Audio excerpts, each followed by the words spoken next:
और जब मंगल आरती शुरू होती थी तो प्रभुपाद टहलने चले जाते थे या फिर रेस्ट करते थे, लेकिन और भक्तों को क्या इंस्ट्रक्शन थी कि वो मंगल आरती करेंगे, या फिर कभी कभी श्रील प्रभुपाद मंगल आरती भी करते थे। लेकिन उस अवस्था में फिर मतलब जो सामान्य कर्म है उनकी आवश्यकता नहीं रहती। परमहंस अवस्था, जब तक वो स्थिति नहीं है तब तक हमारे लिए कर्म ही साधन, ठीक है। तो इंग्लिश में क्या बोलेंगे? है कर्म ही साधन, इंग्लिश में क्या बोलेंगे इसको? श्रील प्रभुपाद बोलते हैं action is the means, actions are the means. शुरू में एक्शंस आर द मीन्स, रास्ता वही है, ठीक है। तो फिर बात आती है तीसरे चौथे अध्याय में कि जब तक कोई भौतिक इच्छाओं की इंद्रियों को भौतिक इच्छाओं का त्याग करके न तो इंद्रियों के लिए कार्य करता है और न सकाम कर्म में प्रवृत्त होता, तो वह योगारूढ़ कहलाता है। योगारूढ़ की स्थिति बता दी। तो इसके लिए श्रील प्रभुपाद बताते हैं कि भाई मन सबसे बड़ी समस्या है, ठीक है। तो फिर भगवान 5वें और 6ठे अध्याय में बताते हैं कि मन जिसका कंट्रोल में है वही योग कर पाएगा। तो क्या बताते हैं वो कि भाई अपने मन से अपना उद्धार करे, और 6ठे में बताते हैं कि जिसका मन उसका मित्र है, जिसने मन को जीत लिया है वह उसका मित्र है, और जिसने मन को नहीं जीता है वो उसका सबसे बड़ा शत्रु बना रहेगा। तो मेरा आपसे प्रश्न है, मन क्या होता है? मन क्या है? मन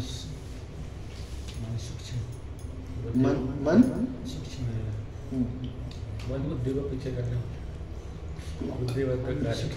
इंद्रिय एक इंद्रिय है, ओके। और बताइए मन क्या है? मन क्या होता है? हमारे शरीर में कहाँ पे रहता है मन? दिल के पास, आत्मा के पास रहता है, ब्रेन में रहता है, दिल में रहता है, और बताइए और भी कोई है? आत्मा से नीचे रहता है, ओके। हाँ, आत्मा का आवरण, बिल्कुल सही। तो हमारा जैसे भौतिक शरीर होता है पंचभूत से बना हुआ, ऐसे ही एक सूक्ष्म शरीर होता है, इसको बोलते हैं स्थूल शरीर, और एक होता है सूक्ष्म शरीर जो किससे बनता है? मन, बुद्धि और। तो जैसे मान लो ये आत्मा है, हालांकि आत्मा कोई आकार नहीं होता, लेकिन मान लो ये आत्मा है, तो इसके ऊपर मन का आवरण है, और ये आवरण कई करोड़ों मील तक फैला हुआ हो सकता है, सूक्ष्म है, दिखता नहीं। और इसके ऊपर बुद्धि का आवरण है, फिर इसके ऊपर अहंकार का। तो जो मन का आवरण है वो आत्मा के ऊपर है। तो जो आवरण है ये हमने इसी जन्म में कमाया, या ये कई जन्मों से ये आवरण बनते आ रहा है? जब मैं कुत्ता बना तो एक आवरण बना, फिर बिल्ली बना, बंदर बना, ऐसे करते करते जितनी मेरी इच्छाएं थी वो आवरण बनते गए। जो पूरी हो गई, या पूरी हो गई तो और इच्छा हो गई, नहीं हुई तो भी इच्छा रह गई, तो वो आवरण बनते चले गए। तो मन क्या है? एक तरह से संस्कार है जो हम इतने सारे जन्मों से इकट्ठे करते आए, ठीक बात है। अब पता चला मन क्या है। कोई पूछेगा आपसे मन कहाँ रहता है, तो क्या बताओगे? मन एक सूक्ष्म शरीर का हिस्सा है जो हमारे आत्मा के साथ चलता है, ठीक है। और ये शरीर तो जब खत्म हो जाता है, लेकिन सूक्ष्म शरीर फिर भी आगे जाता है आत्मा के साथ, जैसे आत्मा जाती है ना, उसका आवरण भी जाता है। तो मन ये है। तो इसलिए ये जो सारे पूरे पुराने हमारे संस्कार हैं, इन सबको हमें इन सारी परतों को उतारना है, ठीक है। और तब जाके हम जो आत्मा का रियल स्वरूप है उसके दर्शन कर पाएंगे। तो इसके लिए क्या करना है? ध्यान योग में कुछ विधि विधान है। अब 10 तक हमने पढ़ लिया था, 9 तक। अब 10 से लेके 17 तक कि भाई जो ध्यान योग है उसको करते कैसे हैं, क्या उसकी विधि है, ठीक है, और उससे क्या प्राप्त होगा फाइनली, ठीक है, उसका विधान और उसके जो फल है, ठीक है। तो यहाँ से हम 10वें से शुरू करेंगे आज, ठीक है। कनेक्शन समझ में आ गया सबको?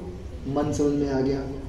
मन और योगाभ्यास मतलब अष्टांग योग में मन को ही पहले कंट्रोल किया जाता है। आसन, यम नियम आसन, प्राणायाम, प्रत्याहार, ये सारी विधियां हैं जिससे मन को कंट्रोल किया जाता है। और श्रील प्रभुपाद बताते हैं कि भक्ति में ये सब स्वतः हो जाता है, धीरे धीरे हमें पता भी नहीं चलता कि कब हमारा मन पूरी तरह से भगवान में निवेशित हो गया। तो अलग से प्रयास करने की जरूरत नहीं है। योगी जो है वो अपना बहुत खतरनाक प्रयास कर रहा है ना? क्या करता है? कहीं अब वही बात आएगी, जंगल में जाके रहता है, अलग से रहता है ना? सारे इंद्रिय विषयों से दूर रहता है। लेकिन हम सभी चीजों के साथ में रहते हुए मन को धीरे धीरे कंट्रोल में लेके आते हैं। मेरे पीछे पहले मंगलाचरण करते हैं और फिर उसके बाद हम 10वें श्लोक से पढ़ेंगे। ओम अज्ञानतिमिरन्धस्य ज्ञानाञ्जनशलाकया चक्षुरुन्मीलितं येन तस्मै श्रीगुरुवे नमः। श्रीचैतन्यमनोभीष्टं स्थापितं येन भूतले स्वयं रूपः कदा मह्यं ददाति स्वपदान्तिकम्।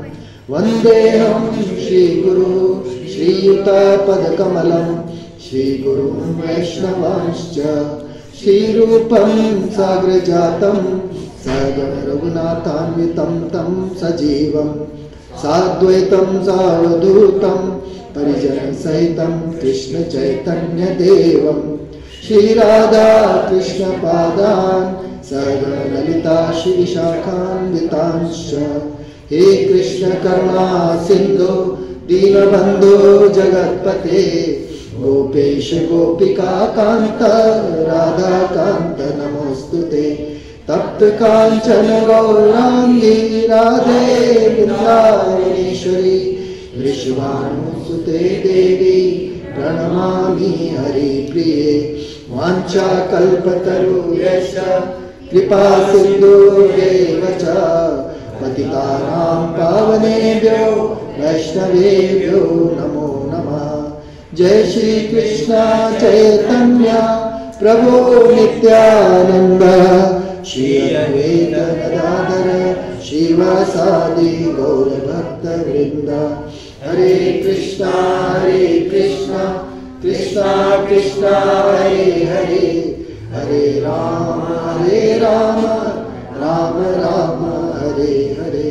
नमो विष्णुपादाय कृष्णप्रेष्ठाय भूतले श्रीमते भक्तिवेदांत स्वामिनिति नामिने। नमस्ते सारस्वती देवे गौरवाणी प्रचारिणे निर्विशेष शून्यवादी पाश्चात्य देश तारिणी।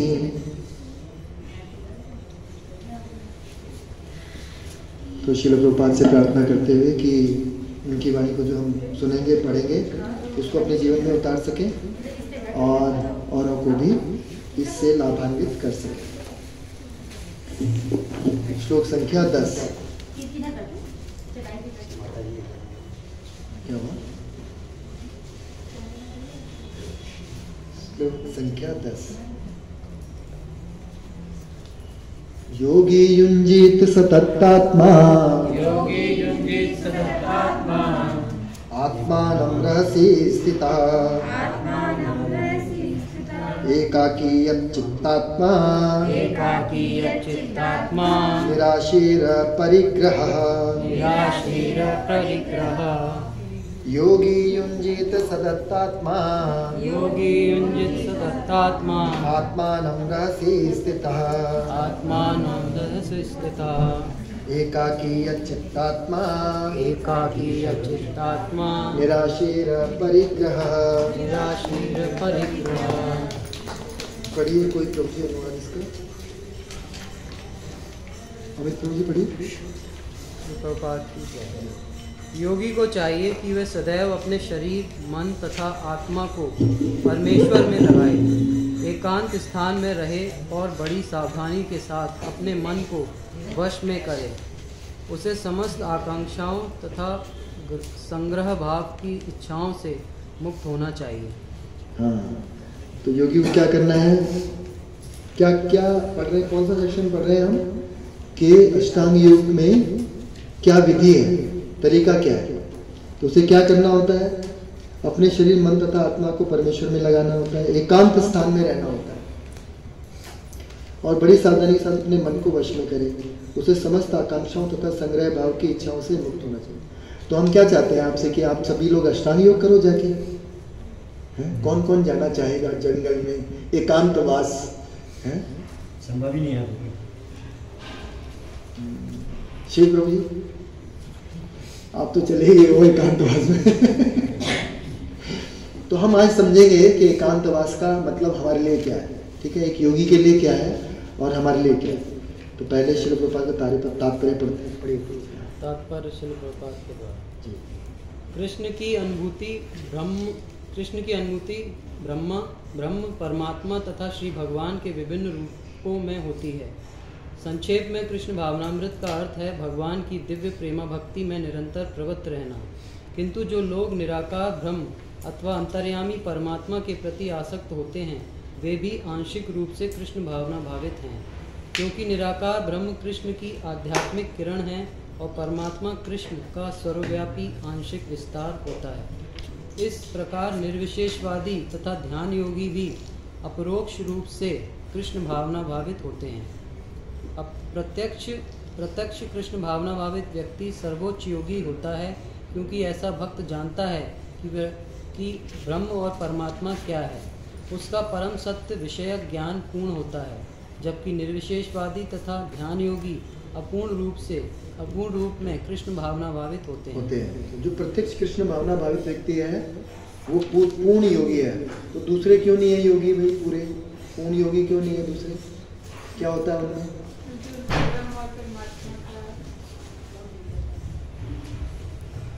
नहीं, जैसे भक्त को तो भगवान का पता है तो उसको पूर्ण योगी बोलते हैं, लेकिन जो ब्रह्मवादी है या कोई मतलब योगी है या ज्ञान योगी है तो वो पूर्ण योगी क्यों नहीं है?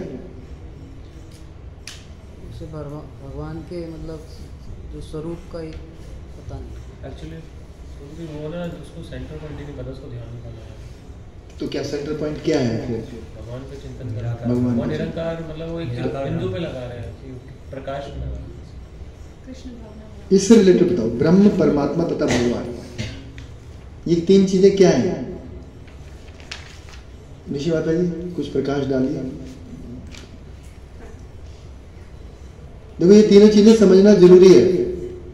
जब भी हम भगवान की बात करेंगे तीन चीजें उसमें हैं। 1000 रुपए के नोट में 500 का भी है, 100 का भी है, 10 रुपए का भी है। ऐसे ही भगवान में ब्रह्म भी है, परमात्मा भी है, ठीक है। ब्रह्म जीवों में हो गया सर, परमात्मा ब्रह्म जीवों में नहीं, ब्रह्म हो गया भगवान के शरीर से निकला हुआ तेज, ब्रह्म ज्योति जिसको कहते हैं। कुछ लोग कहते हैं कि यही सब कुछ है, यही भगवान है, बस इसके परे कुछ है नहीं। तो भगवान भगवद गीता में कहते हैं जो मूर्ख है, मूढ़ है, उनको मैं इससे आगे कुछ पता चलने नहीं देता हूँ, है ना। तो कुछ लोगों के लिए ब्रह्म ज्योति ही सब कुछ है। फिर क्या होते हैं जो उससे थोड़ा सा एडवांस होते हैं, उन्हें पता चलता है कि मेरे हृदय में परमात्मा है, मुझे उन पर ध्यान करना चाहिए। और हम ये श्रीमद् भागवतम में 2nd कैंटो में पढ़ेंगे। और फिर तीसरा है भगवान। और इनको अगर मान लो समझना हो कि भाई कैसे है, तो कौन समझाएगा कि ब्रह्म परमात्मा भगवान फीचर को अगर भगवान की समझना है, समझाना है, तो कौन कौन से उदाहरण आते हैं? सूर्य प्रकाश, ट्रेन वाला उदाहरण आता है। कैसे आता है ट्रेन वाला, माता जी बताएंगे। हाँ, ट्रेन में जैसे ट्रेन बहुत दूर से आ रही है तो जब उसकी लाइट देखते हैं हाँ, वो ब्रह्म ज्योति है कि भाई ट्रेन एक लाइट है। मतलब दूर से हमें ऐसा लगेगा ना कि ट्रेन एक लाइट है, ऐसे ही जो दूर से देख रहा है भगवान को वो कहेगा कि भाई भगवान का ब्रह्म ज्योति सब कुछ है। आपको पता है सब कुछ, सारा कुछ जो हमें दिखाई दे सकता है, नहीं दिखाई दे सकता, वो सब ब्रह्म ज्योति के अंदर ही है। ये भौतिक जगत भी ब्रह्म ज्योति का ही एक हिस्सा है, ठीक है। और जब वो कंपार्टमेंट्स, जब वो नजदीक आ गई थोड़े से, तो उसमें डब्बा दिख गया, ट्रेन का फ्रंट दिख गया और उसके डब्बे दिख गए, तो ये भगवान का परमात्मा स्वरूप दिख गया। और जब अंदर वाले पर्सनैलिटी से हम मिलते हैं, हाँ। individual से मिलते हैं। तो उसमें बैठा हुआ कोई हमारा दोस्त हो सकता है कि दो दोस्त आया हो, फिर हम उससे मिलते हैं, गले मिलते हैं, तो वो क्या हुआ, ऐसा भगवान फीचर हो गया। तो ऐसे ही भगवान की भी और बहुत सारे तरह से उदाहरण दिया जा सकता है। जैसे निशि माता जी कुछ और उदाहरण बताइए। ट्रेन वाला हो गया, और एक पर्वत का भी देते हैं ना, दूर से पर्वत को देखते हैं तो ग्रीन ग्रीन दिखाई देता है, फिर पास में जाते हैं तो पेड़ पौधे दिखाई देते हैं, फिर और पास जाते हैं तो क्या दिखाई देता है, क्या दिखाई देता है, पशु पक्षी बंदर जो भी वहाँ पे होंगे। और इसको और अच्छे से समझना हो तो ऐसा समझ लो कि जैसे मतलब official Brahma is the Bill Gates का उदाहरण देते हैं। बिल गेट्स मान लो अपने ऑफिस में हो, ठीक है, तो वो हर एम्प्लॉय को जाके तो अपनी इंस्ट्रक्शन नहीं देता, तो कैसे देता है, उसके डेस्क पे ईमेल आ जाएगा, तो वो ईमेल ब्रह्म ज्योति हो गई, उससे उसको पता चल रहा है कि ये ईमेल से इसका मतलब है कोई है जो मुझे कंट्रोल कर रहा है, ठीक है, मेरे को ये काम करना है। फिर जो उस डिपार्टमेंट के जितने डिपार्टमेंट है उस कंपनी में, उन सबको बुला लिया बिल गेट्स ने, आओ भाई स्ट्रेटजी बनाए, कुछ नया बिजनेस वर्टिकल नहीं शुरू करनी है, उसमें कुछ काम करना है, तो उन सबको बुला लिया। तो क्या हुआ, भगवान वहाँ बिल गेट्स वहाँ पे ऑफिशियल फॉर्म में है अपने सुपरवाइजर्स के साथ, जिसमें वो डिस्कस कर रहे हैं कि भाई कैसे हम अपने बिजनेस को फैलाएं। ऐसे ही भगवान अपने परमात्मा रूप में ऑफिशियल रूप में है। क्या करते हैं परमात्मा रूप में, केवल उपदृष्टा अनुमंता, कि वो खाली जो हम करते हैं उन एक्टिविटीज के साक्ष्य होते हैं, और जो हम चाहते हैं उसको क्या कहते हैं, परमिशन देते हैं। बिल्कुल सही बात, परमिशन देते हैं, ठीक है। तो वो बिल गेट्स से जो सुपरवाइजर मिलने आए वो हो गई ऑफिशियल फॉर्म। अब बिल गेट्स अपने घर में चले गए और वहां पे उसका छोटा बच्चा हो और वो कहे कि नहीं मुझे तो ना घोड़ा बना, मैं आपके ऊपर बैठूंगा, तो क्या करेगा बिल गेट्स, नहीं नहीं मैं तो सूट बूट में हूँ, मैं तो ऑफिस में हूँ, ऐसा तो नहीं करेगा। क्या करेगा वो बन जाएगा घोड़ा। तो क्या हुआ, मतलब बच्चे के साथ में उसकी एक पर्सनल रिलेशनशिप है। ऐसी भक्ति भगवान की भक्तों के साथ में एक पर्सनल रिलेशनशिप है। लेकिन और दोनों फॉर्म जो है वो ऑफिशियल या फिर बिल्कुल ही डिस्टेंट रिलेशनशिप है, ठीक है। तो इसलिए कहते हैं कि जो भक्त है उसको भगवान का पूर्ण ज्ञान है, क्योंकि उसमें उसे पता है कि भाई भगवान के शरीर से ही ये तेज निकलता है, भगवान ही परमात्मा रूप में सारे जीवों के हृदय में रहते हैं। लेकिन जो ब्रह्म ज्योति को जानता है उसे पता नहीं है कि परमात्मा स्वरूप भी होता है। जो परमात्मा तक जानता है उसे पता ही नहीं होता कि हाँ कोई पर्सनल रिलेशनशिप भी भगवान के साथ में हम कर सकते हैं, ठीक है। अब आपको कोई बोलेगा तो कैसे बताओगे, क्या उदाहरण दोगे उसे? नंदिनी माता जी क्या उदाहरण दोगे? बिल गेट्स वाला, हाँ, इससे काफी अच्छे से लोगों को समझ में आया था, हाँ, कि Bill Gates by his email is ब्रह्म ज्योति, Bill Gates with his supervisors in his office is परमात्मा स्वरूप, and Bill Gates at his home with his wife, his friends, his kids as a भगवान। परमात्मा मतलब वो फिजिकली मतलब interact कर रहे हैं। भगवान परमात्मा रूप में इंटरेक्ट करते हैं, हमें कई बार हमें देते ही हैं, है ना, नहीं कहते मुझे कुछ ऐसा आभास हो रहा है, तो होता है, लेकिन वो ऑफिशियल फॉर्म नहीं है, ठीक है। तो यहाँ तक हो गया, आगे पढ़िए, सॉरी लंबा हो गया। इतने पर भी इन सबों को अपने अपने कार्यों में निरंतर लगे रहने का आदेश दिया जाता है, जिससे वे देर सवेर परम सिद्धि प्राप्त कर सकें। तो कोई बात नहीं, आप ब्रह्म ज्योति में लगे हो ना, लगे रहो भाई, डिस्टर्ब मत करो इनको। यस, योगी का पहला कर्तव्य है कि वह कृष्ण पर अपना ध्यान सदैव एकाग्र रखे। उसे सदैव कृष्ण का चिंतन करना चाहिए और एक क्षण के लिए भी उन्हें कभी भूलना नहीं चाहिए। परमेश्वर में मन की एकाग्रता ही समाधि कहलाती है। मन को एकाग्र करने के लिए सदैव एकांतवास करना चाहिए और बाहरी उपद्रवों से बचना चाहिए। योगी को चाहिए कि वह अनुकूल परिस्थितियों को ग्रहण करे और प्रतिकूल परिस्थितियों को त्याग दे, जिससे उनकी अनुभूति पर कोई प्रभाव न पड़े। पूर्ण संकल्प कर लेने पर उसे उन व्यर्थ की वस्तुओं के पीछे नहीं पड़ना चाहिए जो परिग्रह भाव में उसे फंसा ले। तो दो चीज़ें बताएं अब यहाँ पे। देखिए, जब भी श्रील प्रभुपाद अपने तात्पर्य में लिखते हैं ना, जब आप कोई ऑफिशियल कोर्स करोगे ना भक्ति शास्त्री भक्ति वैभव, तो वहाँ पे दो चीज़ें बताई जाएंगी। एक तो कि प्रचार के लिए क्या है इसमें, और दूसरा मेरे पर्सनल एप्लीकेशन के लिए क्या है।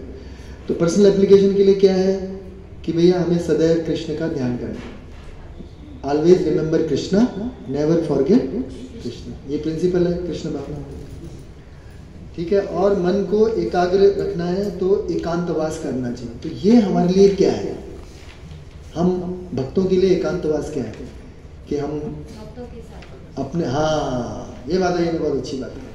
हमारे लिए एकांत का मतलब क्या है, ऐसा नहीं कि हम एकांत का मतलब है कि हम अपने घर में बैठेंगे, मैं और मेरा मोबाइल, ये एकांतवास है। नो, मेरे लिए मैं कहा हम भक्तों के लिए एकांतवास क्या है कि हम भक्तों के साथ में रहेंगे, अब भक्तों के साथ में नहीं रहेंगे, ठीक है। जैसे माता जी बता रही थी ना, अभी वृंदावन गई थी माता जी अपने रिलेटिव के साथ, और ultimately they came to know कि भाई ये तो मतलब बड़ा मुश्किल है ऐसे भक्तों के साथ जाना, है ना। माता जी का रियलाइजेशन था। तो हमारे लिए क्या मतलब है, एकांत में रहने का मतलब क्या है भक्त में। ऐसा नहीं है कि हम छोड़ के चले जाएंगे, मुझे पता चल गया 16 माला करनी है, 4 नियमों का पालन करना, मैं घर पे बैठ के कर लूँगा, नहीं होगा नहीं, ठीक है। तो ये हमारे लिए एकांत है, भक्तों का संग करना। फिर दूसरी बात क्या बता रहे हैं, प्रतिकूल परिस्थितियों को त्यागना। तो अब भक्तों को तो त्याग दिया हमने, एकांतवास कर लिया, और प्रतिकूल चीजें क्या है हमारे लिए। सौरभ प्रभु जी, आपके लिए क्या प्रतिकूल चीजें हैं बताइए। प्रतिकूल परिस्थितियां शायद ऐसी कोई चीज जिससे भक्ति से दूर जाने का मतलब, हाँ, टीवी हो इसका सकता मतलब है, मोबाइल यही हो सकता है। हाँ, आपके लिए क्या है, मैंने ये पूछा पर्सनली, मोबाइल। ओके, सौंदर्य माता जी आपके लिए क्या है ऐसी स्थिति जो आपको भक्ति से दूर रखती है, क्या है? मोबाइल। रजिश माता जी मोबाइल, नंदी माता जी बच्चे तो बच्चों का तो अधिकार है, लेकिन वो नहीं आते ना भगवान की तरफ, वो कहते हैं हमारी तरफ आओ, टीवी देखो। हाँ, अच्छा, तो ये नई चीज़ हो गई कि बच्चे हमारी रिस्पॉन्सिबिलिटी है, उनके लिए हमें अपना समय देना है। लेकिन अगर बच्चे कहें कि भैया आओ हमारे साथ टीवी बैठ के टीवी देखो, तो हम क्या करें बताओ?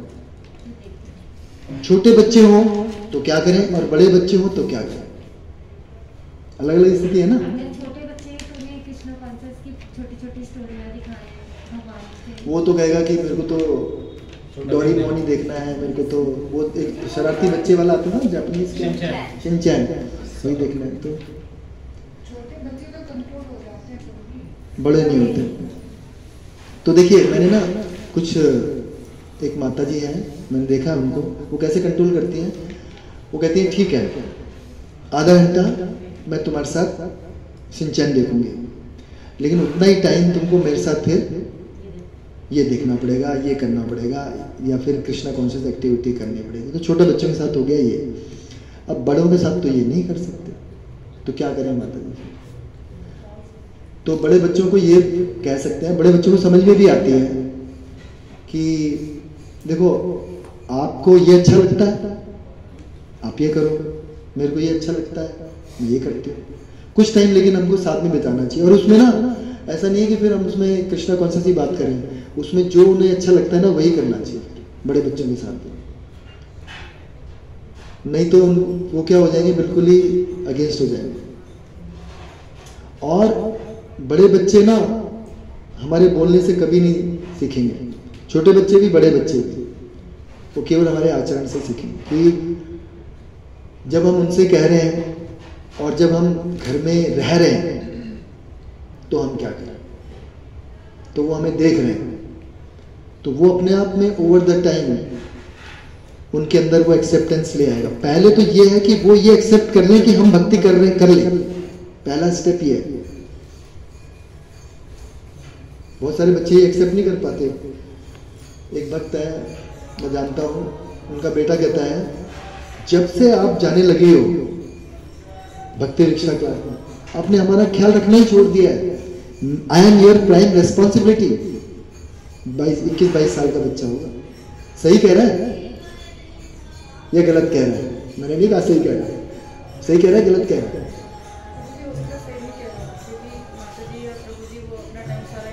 हाँ, ऐसा भी हो सकता है, लेकिन मैं जानता हूँ कि वो माता जी सारा टाइम नहीं दे रही। तो बच्चे क्या होते हैं जो थोड़े बड़े हो जाते हैं ना, वो इमोशनली ब्लैकमेल भी करते हैं।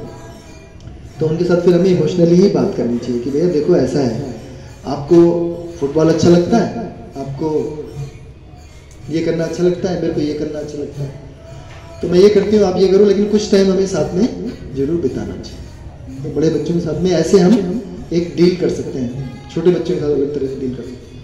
किसी को बोलना पड़ेगा, इनको जाके बोलिए, शिव प्रभु जी बोलिए कि दरवाजा बंद करिए, हम डिस्टर्ब हो रहे हैं।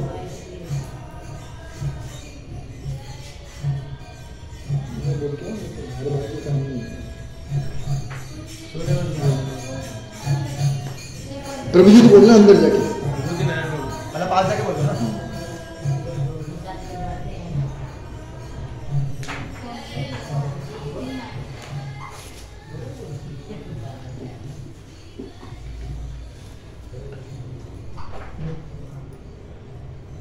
बच्चे खोल देते हैं।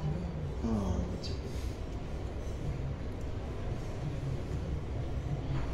ठीक है। तो ये बात क्यों आई थी, प्रतिकूल, है ना? तो बच्चे हमारे लिए प्रतिकूल नहीं है।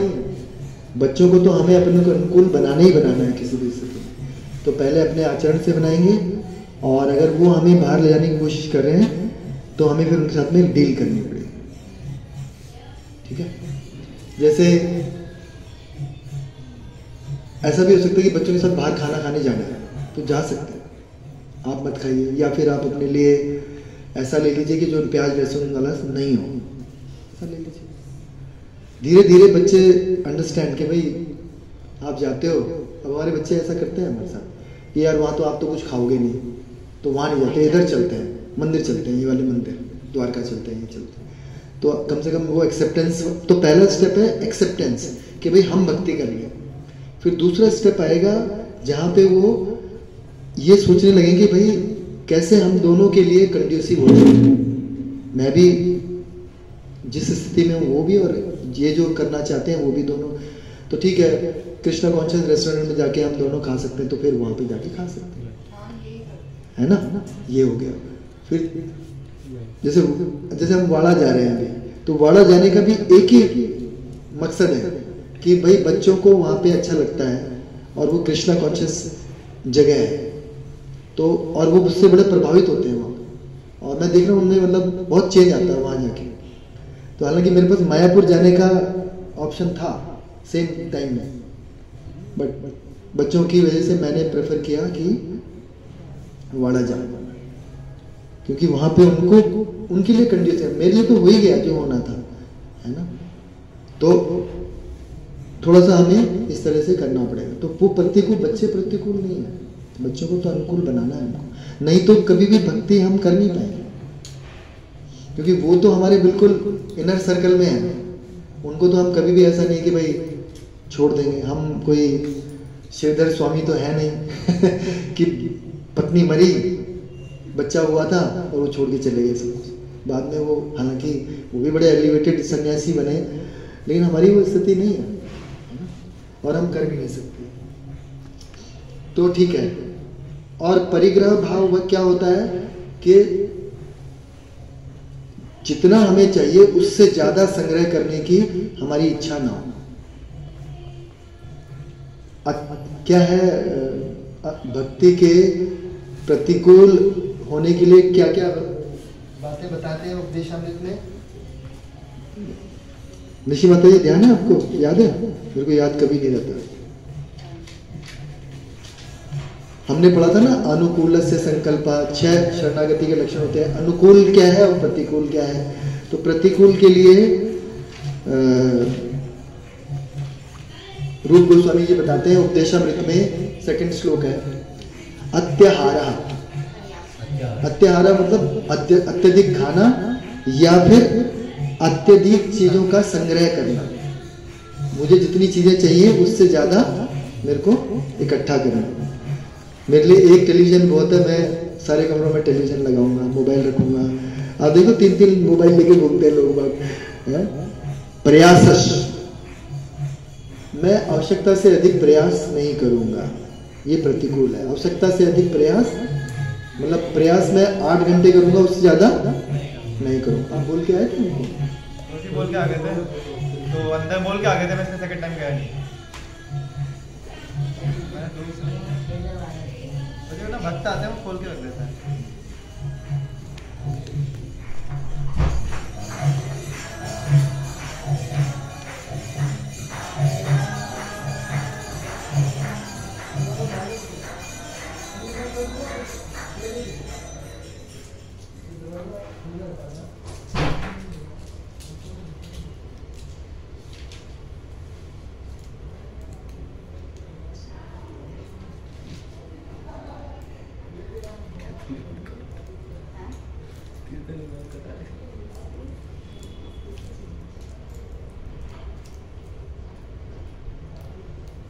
बच्चे खोलते रहते हैं ना, हमारे बच्चे होते हैं चुप करके बैठे हैं।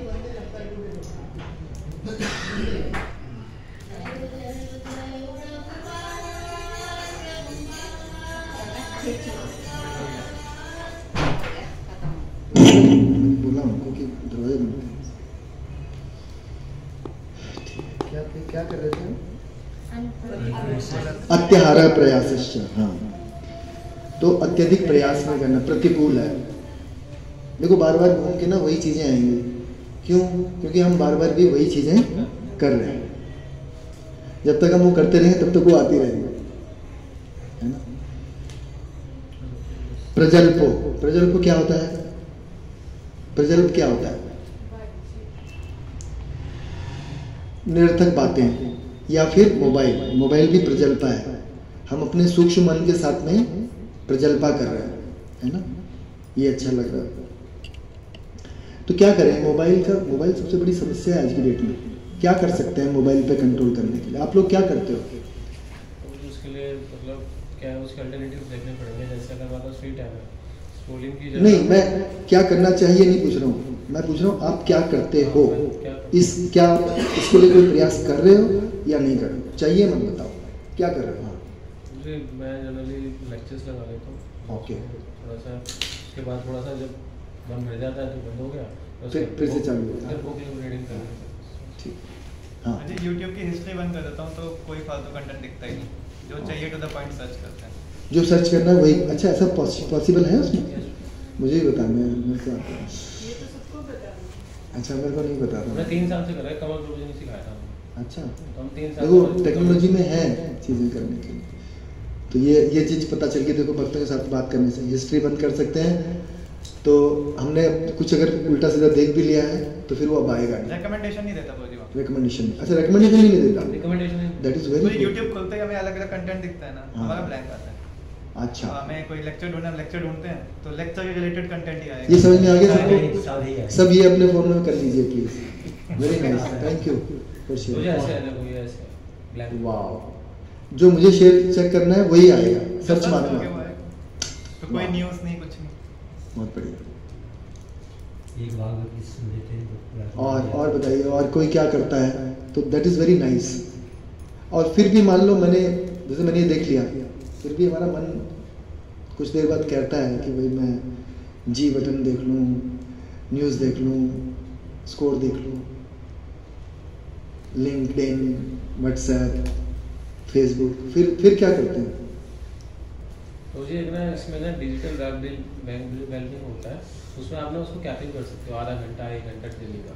फिर क्या होगा? उससे ऑटोमेटिक खुलती नहीं है। अच्छा, आधे घंटे बाद खुलेगी नहीं? जितना आप टाइम लगाओगे वो तो ठीक है। मतलब आप आपने ही लॉक लगाया, आप ही ने आपके खोल पास ही दिया। चाबी है, हाँ। आपके पास ही चाबी है, आप खोल भी सकते हो। हाँ। नहीं प्रभु जी, लेकिन एक आपको माइंड को कॉल तो जाएगा ना कि आपका टाइम पूरा हो गया। तो शुरू में आपने ऐसे कर लिया और आप गलती आप खोलोगे भी उसको, मैं जानता हूँ, मैं भी करता हूँ। शुरू में हम बंद करेंगे और फिर हम ही खोल देंगे उसको, तो नॉर्मल है। मैंने ऐसा ना पहले आरब के साथ किया था। हाँ, घर वाला जो मोबाइल है ना, उसमें मैंने वो होता नहीं है गूगल का Parental। पेरेंटल, तो मैंने अपने में कंट्रोल ले लिया था उसका कि वो यूट्यूब इतना देखेगा, वो इतना देखेगा। तो जब वो सीख गया ना, तब मैं घर आता था, मेरा मोबाइल लेके वो खुद ही चेंज कर लेता था। टाइमिंग्स चेंज कर लेता था। सही है। तो जैसे ना रात को 9 बजे करते मेरा फोन में ब्लैक एंड व्हाइट हो जाता है, मतलब उसका- ऐसा क्यों होता है पता है? क्यों करता है आदमी ऐसा? माया से Habitual खतरा हो बना। गया। परम दृष्टवा निवर्तते, जब तक कोई हायर टेस्ट नहीं मिलेगा तब तक वो करता रहेगा ऐसे, और हम भी इसीलिए करते रहते हैं। तो ये हमें आज पता है, इसलिए हम सुखी हैं कि हाँ भाई ये होगा, मैं धीरे धीरे ये चला जाएगा, है ना? तो उससे परेशान नहीं होना। और कोई कुछ प्रयास करता है? बीनू माता जी आप क्या प्रयास करती हो? मेरे को अगर नहीं देखना होता तो मैं तो मोबाइल उठा के अलग ही रख देती हूँ। आप कहीं फेंकती हो उसको? नहीं ऊपर के क्योंकि वो अगर मेरे सामने आता तो मैं जरूर उसको उठा के देख लूँगी। नहीं भी काम होगा तो भी उसको उठा के देखूँ। ये सही बात है। जब के समय हमें मोबाइल कहीं दूर रख देना चाहिए। उन 2 घंटों में कोई आफत नहीं आ रही है, दुनिया का कोई काम नहीं रुकेगा आपके मोबाइल नहीं देखने से। अब मैं आपको बोल रहा हूँ, मैं प्रयास करता हूँ, लेकिन अगर सुबह नहीं किया जब, तो दिन में दूर रहना बहुत ही मुश्किल है। कुछ ना कुछ बजेगा उसमें, कहीं कुछ होएगा, कोई तो परेशानी होगी। तो सुबह जब कर लेना काम नहीं भी हो तो भी हम उसको फालतू उठा के देख लेते हैं। सही बात है। ऐसा होता है, मेरे साथ भी होता है माता जी ऐसे। प्रभु जी, हाँ। मेरा एक्सपीरियंस, मेरे को ना कल मेरे साथ एक बहुत बड़ा हादसा हुआ। अच्छा, मैंने ना कुछ ऑनलाइन ऑर्डर किया था, तो वो आया नहीं था काफ़ी दिन से। तो कल मैंने गूगल से सर्च करके कस्टमर केयर को कॉल किया। कॉल करते करते पता नहीं क्या हुआ, मेरा पूरा बैंक बैलेंस लिंक नहीं हो गया, लीन हो गया, खड़े हो गया। मुझे खाली कर दिया। बात करते करते हाँ, पता नहीं क्या बटन दबवा दिया उन्होंने कि ये यहाँ पे ये दबाओ, वहाँ पे ये दबाओ। मेरे लिए कितना बड़ा 1 लाख रुपए। Oh my goodness. मेरे साथ भी हुआ है, पर वो कुछ दूसरी तरह से हुआ है। तो यस, ऑनलाइन, हाँ ऑनलाइन। आपने कंप्लेंट किया उसके कंप्लेंट साथ? अगेंस्ट तो आपने कंप्लेन कर दी? मैंने क्राइम ब्रांच में उसमें वो साइबर क्राइम। साइबर क्राइम में वहाँ कर दिया। हाँ, और मुझे- बैंक को बता दिया आपका अकाउंट सीज हो गया? बैंक को सीज करवा दिया सारा। उससे आ अब जाएगा। कल खुलेगा, कल पता चलेगा क्या है। आपने कोई ओटीपी नहीं दिया, कुछ नहीं दिया? मेरा मोबाइल भी मैंने हैक कर दिया। बिल्कुल इतना प्रभु जी वो एक ही क्या आता है ना, उससे होता है। कोई भी बाहर की एप्लीकेशन आती है ना, उसको डाउनलोड मत कीजिए, गूगल स्टोर के अलावा।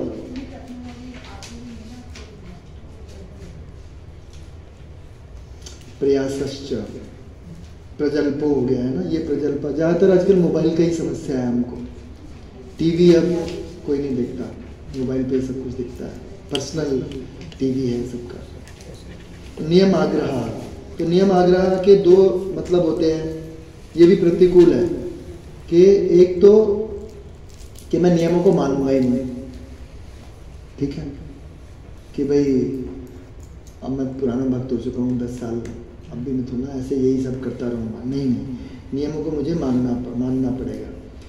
और या फिर नियमों से बहुत ज़्यादा आसक्ति, मतलब समय परिस्थिति के अनुसार करनी पड़ेगी ना चीज़ें। जैसे कहा जाता है कि भाई भगवान की आरती कर रहे हो तो सबसे प्राइम इम्पोर्टेंट काम वही है, लेकिन अगर कोई बहुत सीनियर भक्त आ गया तो आप वो आरती छोड़ के उसको वेलकम कर सकते हो। तो उस समय ये नियम नहीं चलेगा कि भगवान को प्रायोरिटी देनी है, मेरे को भगवान के भक्त को प्रायोरिटी देनी है, ठीक है। तो ये नियम आग्रह और नियम आग्रह 2 चीज़ें होती हैं। जनसंग मतलब क्या है? अभक्तों का संग करना, वो तो हमने बात कर ही लिया। एकांतवास करना, ठीक है। मीनू माता जी, एकांतवास का कैसे करोगे आप? गगन प्रभु जी के साथ रहोगे कि नहीं रहोगे? वो तो भक्ति है ना? ठीक बात। लौल्यम च, लौल्यम क्या होता है? अत्यधिक अभिलाषा या लालच, बहुत एम्बिशन होना। अगर हमारे बहुत बड़े बड़े एम्बिशन हैं, मतलब मटेरियल एम्बिशंस, तो फिर क्या होगा? फिर हम उसके लिए ये सारी चीज़ें करेंगे, अत्याहार करेंगे, प्रयास करेंगे, प्रजल्प करेंगे, नियम आग्रह करेंगे, जन संघर्ष, ऐसे लोगों का संग करेंगे। श्रील प्रभुपाद बोलते हैं ना कि भाई फिर आप जैसा आपकी सोच होगी, आप ऐसे ही बिजनेसमैन ढूंढोगे, फिर उनसे कहोगे कि मैं अपना बिजनेस कैसे बढ़ाऊं, फिर वो सब वैसे ही चलता रहेगा। तो बहुत ज़्यादा एम्बिशन नहीं होना चाहिए और लालच नहीं होना चाहिए। लालच का मतलब क्या है कि मैं 8 घंटे काम करूँगा, उस 8 घंटे में से मेरे को जो मिल जाएगा वो मेरा है, उसके बाद मैं बिल्कुल नहीं करूँगा। मतलब मैं वो प्रयास में भी आ जाता है एक तरह से, और लालच में भी आ जाता है कि लोग कई बार, और भाई समझो वीक में 1 दिन हो गया, महीने में 2 दिन हो गया, 4 दिन हो गया, ठीक है, लेकिन अगर डेली हो रहा है या हर दूसरे दिन हो रहा है तो इसका मतलब है कि ये लालच है। कई बार तो हो जाती है ना, कस्टमर ने बोल दिया कोई इम्पोर्टेंट बात ऐसे आ गई कि भैया Y2K का बग आने वाला है, अब तो उसको तो करना ही करना है काम। उस टाइम पे कितना था? आप लोगों में से कितने लोग थे Y2K प्रॉब्लम के बारे में जानते हो? Y2K ईयर 2000 जब शुरू हो रहा था तो सॉफ्टवेयर में 2 ही डिजिट होते थे ईयर के, 99। तो 99 के बाद 2000 में क्या होगा? 00 हो जाएगा। तो वो 00 का मतलब 2000 है, 1900 है, 1800 है, क्या है? तो ये उस टाइम पे बहुत बड़ी प्रॉब्लम थी, बैंकों के लिए बहुत बड़ी प्रॉब्लम थी। कैलकुलेट कैसे करेंगे वो ईयर्स के, कितने साल मेरा क्लाइंट मेरे साथ में। तो मतलब सॉरी, वो समझाने का विषय नहीं था। विषय तो ये है कि मान लो कोई ऐसी इमरजेंसी आ गई तो ठीक है, लेकिन that can be only once in a while, लेकिन ऐसा नहीं कि रोज ही रोज हो रहा है ना, तो फिर प्रॉब्लम है। तो ऐसे करने से क्या होता है? षड्वीर भक्ति विनश्यति, इन 6 प्रतिकूल कार्यों को करने से भक्ति विनाश हो। तो प्रतिकूल चीजों को हमें नहीं करना। और परिग्रह भाव में, क्योंकि जब ये प्रतिकूल चीजें करती हैं तो परिग्रह भाव आ जाता है। परिग्रह भाव मतलब वही इकट्ठा करने का भाव आ जाता है, संग्रह का। पढ़िए आगे पढ़िए। ये सारी सिद्धियां तथा सावधानियां तभी पूर्ण रूपेण कार्यान्वित हो सकती हैं जब मनुष्य प्रत्यक्षतः कृष्ण भावनाभावित हो, क्योंकि साक्षात कृष्ण भावनामृत का अर्थ है आत्मोत्सर्ग, जिसमें संग्रह भाव परिग्रह के लिए लेश मात्र स्थान नहीं होता। शील रूप गोस्वामी कृष्ण भावनामृत का लक्षण इस प्रकार देते हैं। अनासक्तस्य विषयान यथार्थमुच्यन्त्यः निर्बन्धः कृष्ण संबंधे युक्तः वैराग्यमुच्यते। प्राप्य किंचितया बुद्धया हरिसंबंध निवस्तुनः मुमुक्षुभिः परित्यागो वैराग्यम फल्गु कथ्यते। जब मनुष्य किसी वस्तु के प्रति आसक्त न रहते हुए कृष्ण से संबंधित हर वस्तु को स्वीकार कर लेता है, तभी वह परिग्रहत्व से ऊपर स्थित रहता है। दूसरी ओर जो व्यक्ति कृष्ण से संबंधित प्रत्येक वस्तु को बिना जाने त्याग देता है, उसका वैराग्य पूर्ण नहीं होता। कृष्ण भावना भावित व्यक्ति भली भांति जानता रहता है कि प्रत्येक वस्तु श्री कृष्ण की है, फलस्वरूप वह सभी प्रकार के परिग्रह भाव से मुक्त रहता है। इस प्रकार वह अपने लिए किसी वस्तु की लालसा नहीं करता। वह जानता है कि किस प्रकार कृष्ण भावनामृत के अनुरूप वस्तुओं को स्वीकार किया जाता है और कृष्ण भावनामृत के प्रतिकूल वस्तुओं का परित्याग कर दिया जाता है। वह सदैव भौतिक वस्तुओं से दूर रहता है, क्योंकि वह दिव्य होता है और कृष्ण भावनामृत से रहित व्यक्तियों से किसी प्रकार का सरोकार न रखने के कारण सदा अकेला रहता है। अतः कृष्ण भावनामृत में रहने वाला व्यक्ति पूर्ण योगी होता है। कृष्ण भावनामृत से रहित व्यक्तियों से किसी प्रकार का सरोकार न रखने के कारण सदा अकेला रहता है। हमने एकांतवास की बात कर ली, और यहाँ पे क्या बात हो रही है कि हर चीज कृष्ण की है। जो ये समझता है वो फिर पूर्ण कृष्ण भावना भावित है और वो उसी स्थिति में रह सकता है। लेकिन अगर कोई ये कह के त्याग दे कि भाई मैं ये पैसे को नहीं छूऊंगा क्योंकि ये माया है, लेकिन मेरा असिस्टेंट इस पैसे को ले लेगा तो फिर क्या है, फिर मतलब सही स्थिति नहीं है ना। तो हर चीज भगवान की सेवा में लगाई जा सकती है। श्रील प्रभुपाद का यही मतलब मानसिकता रही। आप देखो, मैंने पीछे भी बात की थी कि उन्होंने सन्यासी होते हुए भी अपने शिष्यों के लिए यज्ञ किया, अग्नि जलाई, उनकी शादियां करवाई। अभी पीछे मैंने भेजा आप लोगों को, नहीं अभी नहीं भेजा। हरीश्वरी जी बताते हैं कि क्या हुआ, उनका एक किसी मंदिर का प्रेसिडेंट उस टाइम पे, उसने शादी कर ली और फिर अब वो उससे तलाक चाहता था। वो तो फॉरेन में तो बड़ी कॉमन चीज़ होती है। अब वो मंदिर का प्रेसिडेंट है। श्रील प्रभुपाद हर लेक्चर में इतना बोलते हैं कि तलाक तो होना ही नहीं चाहिए, ऑप्शन ही नहीं है। एक बार हो गई शादी तो आपको कंटिन्यू ही करना है उसके साथ, ठीक है। तो हरीश्वरी नहीं, हाँ कौन मिले थे हमें, शुद्ध कीर्ति प्रभु जी मंदिर में मिले थे ना, वृंदावन में। शुद्ध कीर्ति प्रभु जी बोल रहे थे ना, वेलकम कर रहे थे, बड़े बूढ़े हैं बेचारे। तो वो बता रहे थे, तो वो उस टाइम पे श्रील प्रभुपाद के पर्सनल असिस्टेंट थे। कहते मैं तेल मालिश कर रहा था, तो वही व्यक्ति आया पूछने के लिए कि Srila Prabhupada can I remarry, can I take divorce. तो कहते अब मैंने ना इतनी बार सुन लिया था श्रील प्रभुपाद से कि ये तो ऑप्शन ही नहीं है, शास्त्रों के हिसाब से आप कर ही नहीं सकते हो। श्रील प्रभुपाद ने कहा okay you can do it. कहते मैं बड़ा बिल्डर हो गया, मैं क्या करूँ मेरे से रहा नहीं गया। मैं श्रील प्रभुपाद से भी कहती आपने कैसे बोल दिया आप तो ये कर लिया। तो कहते मेरे से रहा नहीं गया, मैंने ना रात में श्रील प्रभुपाद से पूछ ही लिया कि प्रभुपाद मैं इतनी बार आपसे सुन लिया और आपने ऐसे कहते हो, उसको टेम्पल प्रेसिडेंट है आपका, आपने उसको छूट दे दी। कहते क्या करूं कि अगर मैं उसको मना कर देता तो भी वो यही करता, तो उस केस में जो वो ऑफेंसेस करता उससे अच्छा है कि मैंने उसको हाँ कर दी, तो इसमें ऑफेंसेस कम लगेंगे उसको। तो श्रील प्रभुपाद कितने कंपैशनेट है कि अगर मैं मना कर दूंगा तो गुरु के प्रति अवज्ञा हो जाएगी, सबसे पहला अपराध है गुरु के आदेशों की अवहेलना करना है। तो श्रील प्रभुपाद कह रहे हैं कि मैं तो इसलिए इसको दे दिया, कोई बात नहीं चल। एक बार मैंने ये पहले भी बताया आपको, तब पहली मूर्ति लगी है, शायद बॉम्बे मंदिर में लगी है, कहाँ लगी, श्रील प्रभुपाद की मूर्ति लगी।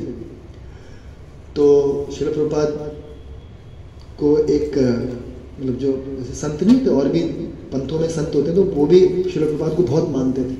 तो श्रील प्रभुपाद के पास आए कि Srila Prabhupada this is wrong, इससे क्या होगा कि जो भी आएगा आपके पैरों को छुएगा, और अगर ऐसा करेगा तो उसके सारे पाप आपको लेने पड़ेगा, तो आपको कष्ट लेने पड़ेगा।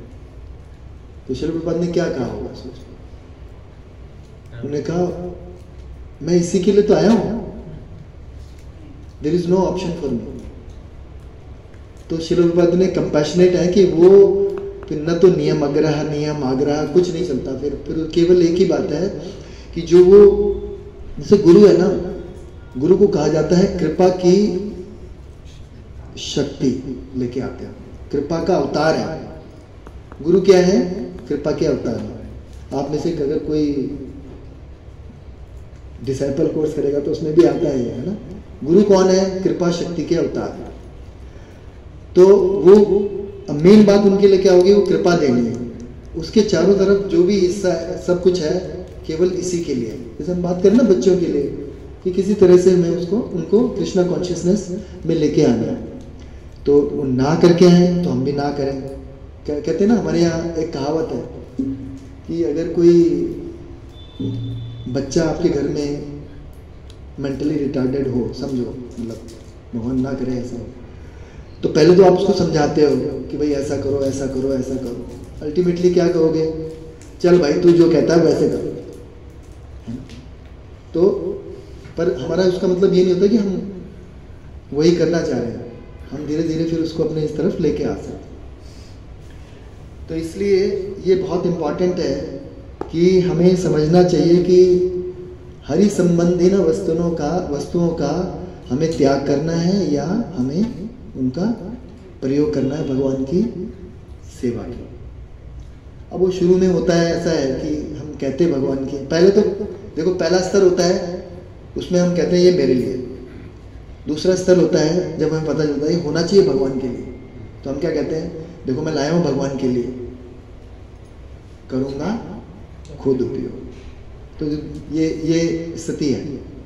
इसके बाद वो भी स्थिति आएगी जब हम रियली भगवान के लिए करेंगे, लेकिन ये स्थिति में हम कम से कम होनी चाहिए कि जहाँ पे हम ये क्या कहते हैं इसको आरोपित भक्ति कर दें कि भाई ये मैं भगवान के लिए करूँगा, ये मैं ऐसे करूँगा, मैं ऐसे। ठीक है, ठीक है, थोड़ा सा डिले चल रहा है आज। चलो 21, 11, 12 कर लेते हैं और फिर मेरे पीछे दोहराइए। शुचो देशे प्रतिष्ठाय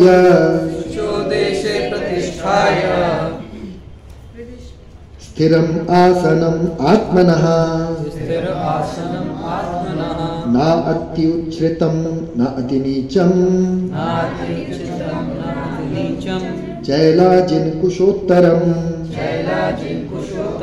तत्र एकाग्रं मनः कृत्वा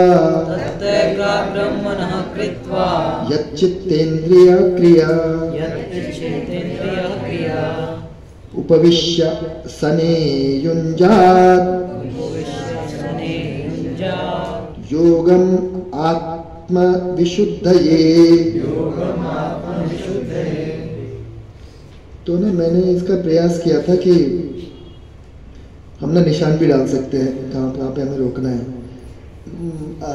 निशी माता जी, आपको पता है अनुष्टुप छंद में 8 कैसे गिने जाते हैं? 8 का ऑक्टेट बनता है, तो उसमें क्या क्या हमको निकालना। जैसे मुझे पता है कि जो अगर आधा अक्षर है तो उसको हम गिनते नहीं है, एक है ना। और क्या होता है? शुचोदेशे 4 अक्षर हो गए। हाँ हाँ, अच्छा नहीं, अनुष्टुप छंद में हम अक्षर गिनते हैं, व्यंजन गिनते हैं या स्वर गिनते हैं? व्यंजन ही गिनते हैं, व्यंजन गिनते हैं। तो शुचो में 2 हो गए, देशे में 2 हो गए, प्रतिष्ठाया। अब इसमें 5 दिख रहे हैं, बल्कि 6 दिख रहे हैं हमें। तो जो आधे आधे हैं हमने वो नहीं गिने, यही है ना? ठीक है। स्थिरम तो थरमा सा, हाँ, तो ये हो गए 1 2 3 4 5 6 7 8। आधा ता भी हमने छोड़ दिया, तो ये आधा ऐसे करके करते हैं। लेकिन कई चीजों में फंस जाता हूँ, जैसे ना अत्य उच्छितम। अब इसमें ना तो ठीक है इंक्लूड हो गया, यू इंक्लूड हो गया, छ भी आ गया, तम भी आ गया, ना अति नीचम चारों आ गए, तो 4 4 8 हो गए। चैलाजिन कुशोत्तरम 4 4 8 हो गए। तत्र काग्रम 4 हो गए, मनः कृत्वा ठीक है 4 4 हो गए। ता आधा को हमने नहीं गिना, तो 8 हो गए। यत् चित्ते द्रिय क्रिया, तो 4 हो गए। उपविश्यासने आधा शा नहीं गिना, तो आधा ऊ भी, अच्छा ऊ भी नहीं गिने है ना, छोटा है। हाँ, प भी या सने 5 हो गए। युंजात, युंजात, हाँ युंजात, हाँ हाँ हाँ, योगम, हाँ योगम आत्मविशुद्धि। ठीक है, तो मैंने ये, अगर मान लो आपको ऐसा कहीं मुश्किल लगे तो आप ऐसे 8 8 करके निशान लगा सकते हो। फिर संधि विच्छेद से पढ़ने में ना आपको क्या होता है, जैसे आप पढ़ोगे, आप अगर ऊपर से पढ़ोगे तो आपको कुछ समझ नहीं आने वाला क्या इसका मतलब है। लेकिन अगर मेरे पीछे आप प्रयास कीजिए कि आप संधि विच्छेद से पढ़ोगे, तो आप थोड़ा सा ना ध्यान देना उसका मतलब क्या है। हालांकि हम टाइम नहीं लगा पाते, लेकिन हमें पढ़ना ये भी चाहिए। तो नहीं है तो आप पीछे पीछे मेरे दोहराइए, क्या करते हुए? संधि विच्छेद को पढ़ते हुए। शुचो देशे प्रतिष्ठाय। और इसमें बोलने से ज्यादा जो उसका अर्थ है उस पर भी ध्यान देंगे आप। मुश्किल है? हाँ, कुछ सजेस्ट करना चाह रहे हो? हाँ, इसमें आधा प पढ़ा जाएगा क्योंकि प्रतिष्ठाय और प्रतिष्ठाप्य में हाँ प्रतिष्ठाप्य, हाँ यस यस, हाँ अर्थ में तो मैं यह बोल रहा था, यस यस, फिर से बोलते हैं तो हाँ नहीं, थैंक यू माता जी। तो हमने क्या करना है, हमने संधि विच्छेद से पढ़ना है और धीरे पढ़ सकते हैं और उसका अर्थ पढ़ते हुए। 41-83 गाड़ी तो नहीं किसी की है? 41-83 कार नहीं है ना? करें प्रयास। शुचो देशे प्रतिष्ठाप्य स्थिरम आसनम आत्मनः न अति उच्छ्रितम न अति नीचम चैलाजिन्कुशोत्तरम तत्र एकाग्रमनः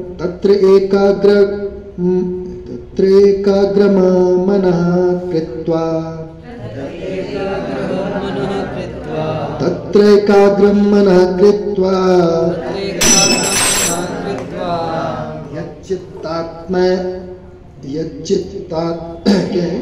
यच्चित्तेन्द्रिया क्रिया उपविश्य आसने युञ्जात् योगम आत्मविशुद्धये। तो ऐसा पढ़ के हमें कुछ फर्क लग रहा है? क्योंकि हमको थोड़ा सा मतलब तो पता चला, नहीं तो सर के ऊपर से पढ़िए माता जी को। हाँ हरे कृष्ण। योगाभ्यास के लिए योगी एकांत स्थान में जाकर भूमि पर कुसा बिछा दे और फिर उसे मृगछाला से ढके तथा ऊपर से मुलायम वस्त्र बिछा दे। आसन ना तो बहुत ऊंचा हो ना बहुत नीचा, यह पवित्र स्थान में स्थित हो। योगी को चाहिए कि इस दृढ़ता पूर्वक बैठ जाए, इस पर दृढ़ता पूर्वक बैठ जाए और मन इंद्रियों तथा कर्मों को बस में करते हुए तथा मन को एक बिंदु पर स्थिर करके हृदय को शुद्ध करने के लिए योगाभ्यास करें। तो हमने आप सबके लिए बाहर कुछ का आसन लाके रखा है, आप सबको लेके जाना है और अपने घर के बाहर ठीक है, फ्री है अवेलेबल मृगछाला भी है। तो हमारे लिए क्या है इसमें, इसका तात्पर्य भी पढ़ लीजिए। पवित्र स्थान तीर्थ स्थान का सूचक है। भारत में योगी तथा भक्त अपना घर त्याग कर मथुरा, वृंदावन, ऋषिकेश तथा हरिद्वार जैसे पवित्र स्थानों में वास करते हैं और एकांत स्थान में योगाभ्यास करते हैं। यहाँ यमुना तथा गंगा जैसी नदियाँ प्रभावित होती हैं, किंतु प्रायः ऐसा करना सबों के लिए, विशेषतया पाश्चात्यों के लिए संभव नहीं है। बड़े बड़े शहरों की तथाकथित योग समितियाँ भले ही धन कमा लें, किंतु वे योग के वास्तविक अभ्यास के लिए सर्वथा अनुपयुक्त होती है। जिसका मन विचलित है और जो आत्म संयमी नहीं है वह ध्यान का अभ्यास नहीं कर सकता। अतः बहुनादीय पुराण में कहा गया है कि कलयुग वर्तमान में जबकि लोग अल्पजीवी आत्म साक्षात्कार में मंद तथा चिंताओं में व्यग्र रहते हैं, भगवत प्राप्ति का सर्वश्रेष्ठ माध्यम भगवान के पवित्र नाम का कीर्तन है। हरे नाम हरे नाम हरे नाम केवलम करुणास्ते नास्ते नास्ते कला और दम्भ के इस युग में मोक्ष का एकमात्र साधन भगवान के पवित्र नाम का कीर्तन करना है। दूसरा कोई मार्ग नहीं है, कोई दूसरा मार्ग नहीं है, कोई दूसरा मार्ग नहीं है। तो आसन आपके लिए रख दिया है। अब क्या करना है हमें? योगी को चाहिए कि इस पर दृढ़ता से बैठ जाए। मन, इंद्रियों तथा कर्मों को वश में करते हुए मन को एक बिंदु पर स्थिर करके हृदय को शुद्ध करने के लिए योगाभ्यास करें। तो हमारे लिए क्या है इसमें? तो पहली बात तो यह है कि मन को एक बिंदु पर स्थिर करके हमें, जैसे हम जप करते हैं तो क्या हमें क्या करना पड़ेगा? मन को खुला नहीं छोड़ना पड़ेगा, मन को एक जगह कहीं फोकस करना पड़ेगा। तो हमारे डीटीज हो सकते हैं, हरे कृष्णा मंत्र हो सकता है, तुलसी महारानी हो सकती हैं, प्रभुपाद की फोटो हो सकती है, या तो कोई श्लोक हो सकता है, हरे नाम हरे नाम है केवलम, ऐसा मैं ध्यान कर सकता हूँ।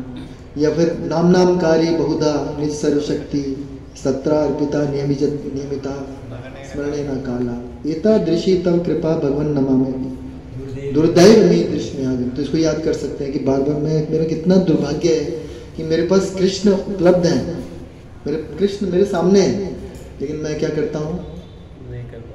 मैं मन अपना लगा लेता हूँ, है ना? कौन है यहाँ पे जो 16 माला बिल्कुल बढ़िया से कर पाता है बिना मन भटके? कोई है? एक माला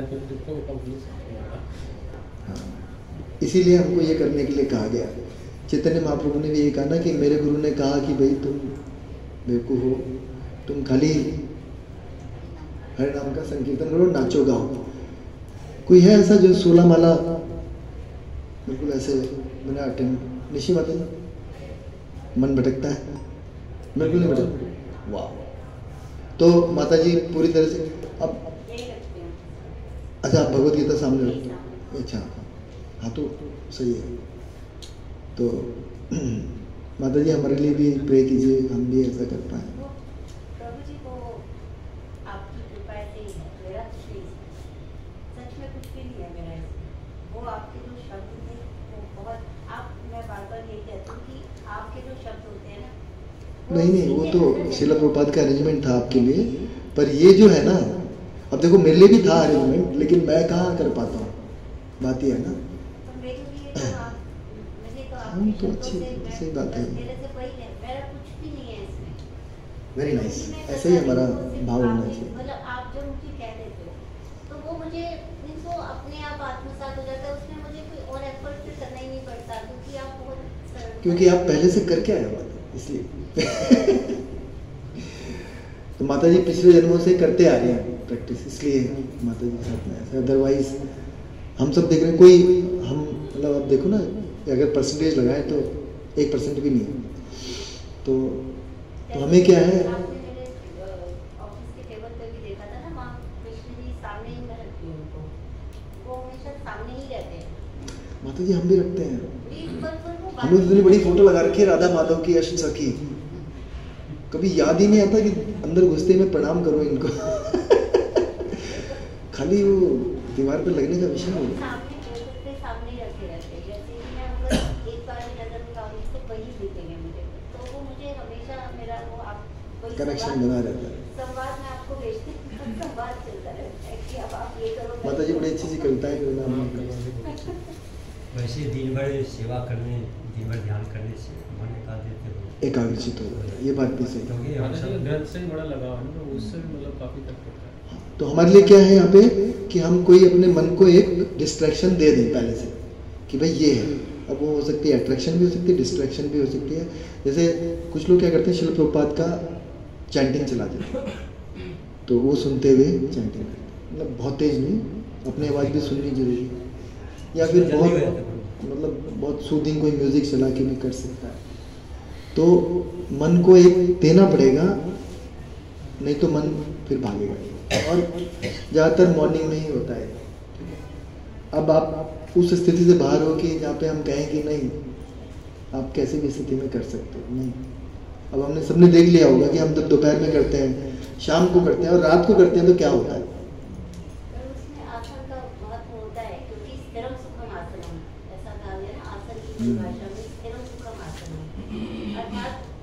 आसन में बैठना जिसमें आप स्थिर हैं और सुखपूर्वक बैठे हैं।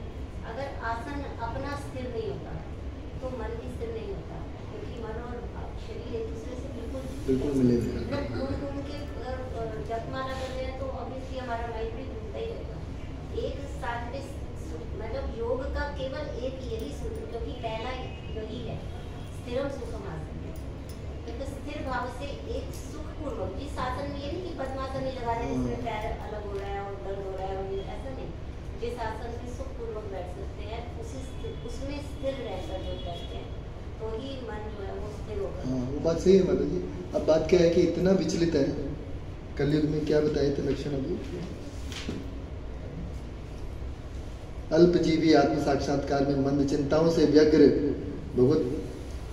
क्या होता है कि मान लो उसे बैठा नहीं जाता, मतलब 2 घंटे बैठना पड़ेगा तो बैठी आधा घंटा पाता है आसन, तो क्या करेगा फिर चल के करेगा बेचारा, चल के करेगा ना। अब तो चलने में ये बात तो सही है कि मन जो है, तो चलते समय मन को कैसे कंट्रोल करें। चलते समय मन को अभी हम क्या कह रहे हैं कि मन को कोई आयाम देना जरूरी है, तो चलते समय मन को कुछ आयाम देना है।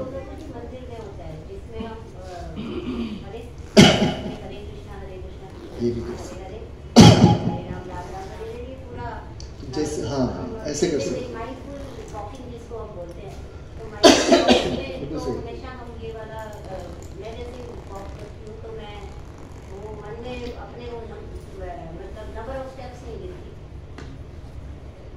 समझ में है कि अगर मान लो हमें चलने की जरूरत पड़ रही है तो हम अपने स्टेप्स को अपने जप के साथ में सिंक्रोनाइज करते हैं, और उसमें एक स्टेप में एक हरिनाम हो सकता है या फिर 4 स्टेप में एक हरिनाम हो सकता है। जैसे हम बोले ना सांस, एक सांस में एक हरिनाम कर लो, या एक सांस में 3 4 जितने भी कर सकता है तो वो कर सकते हैं। तो मन को आयाम देना। थैंक यू माता।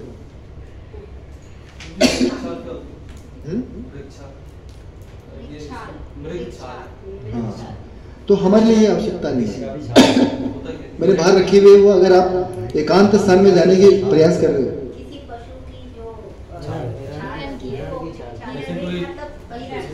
नहीं सुनिए, आपको चाहिए मृग छाल, मृग की छाल या किसी जानवर की छाल, वैसे तो हिरन की छाल होती है। हिरन की मृग वैसे उसको भी बोलते हैं ना, शेर को भी बोलते हैं ना। एक मिनट, सारे पशुओं को मृग कहा जाता है, ओके, लेकिन रूढ़ में वो हिरन आ गया। अच्छा। जैसे केवल कमल के पुष्प को पंकज कहा जाता है, हालांकि पंख यानी कीचड़ से बहुत सारी चीजें निकलती होंगी, पर वो रूढ़ हो गया कमल के लिए। ऐसे ही मृग मतलब सारे पशु, लेकिन वो रूढ़ हो गया हिरन के लिए, ऐसा वो उसके लिए हो गया। लेकिन तो किसी भी कुत्ते की छाल में बैठ सकता है फिर आदमी,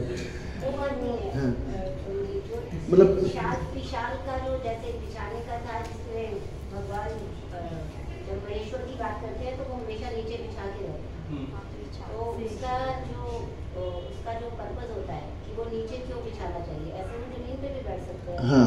इतनी बड़ी साधना कर रहे हैं, इतने बड़े तपस्वी हैं, तो उनको जमीन से क्या प्रॉब्लम है? हाँ। उनके ठंडे उनसे कोई प्रॉब्लम नहीं, लेकिन नहीं, वो इसलिए किया जाता है क्योंकि जो हमारी चेतना है, वो चेतना जो बाहर की ओर है, बाहर से हम उसे अपने ऊपर की ओर लाना चाहते हैं, क्योंकि वो इस पृथ्वी से हम उसे ऊपर उठाना चाहते हैं। क्योंकि इसी पृथ्वी पे तो सब कुछ मटेरियलिस्टिक है। अच्छा। इस मटेरियलिज्म से ऊपर उठना है।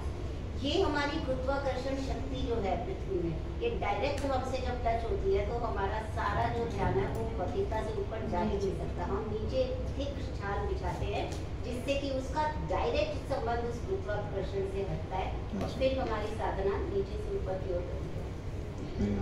मैंने ये तो मैंने नहीं सुना, पर अच्छा पॉइंट मेरे को मिल गया। एक पॉइंट मैंने ये सुना था कि जब मृग छाल बिछाते हैं तो फिर जो कीड़े मकोड़े होते हैं ना, सरीसृप जो होते हैं, वो नहीं आते कहते हैं उस छाल के ऊपर। वैसे तो संस्था में किसका छाल होता है, किसका आसन, ये मैंने सुना हुआ है, पर माता जी ने बड़ा अच्छा जोड़ आसन वाले भी बोलते हैं कि मतलब पूरी खाली जमीन पे नहीं करना चाहिए। हाँ, आसन होना चाहिए ताकि वो आपकी एनर्जी अदरवाइज वो सारी ड्रेन हो जाएगी। अच्छा, ड्रेन हो जाएगी। जमीन के अंदर चले। अच्छा, तो वो आसन का मतलब ये है। और इवन तो प्रभु जी जब भी हम सुबह वहाँ पे जैसे मंगल आरती गौर आरती देखते हैं तो जो भी टीटी शो कर रहे होते हैं उनको आसन भी भी नीचे लगा के आसन।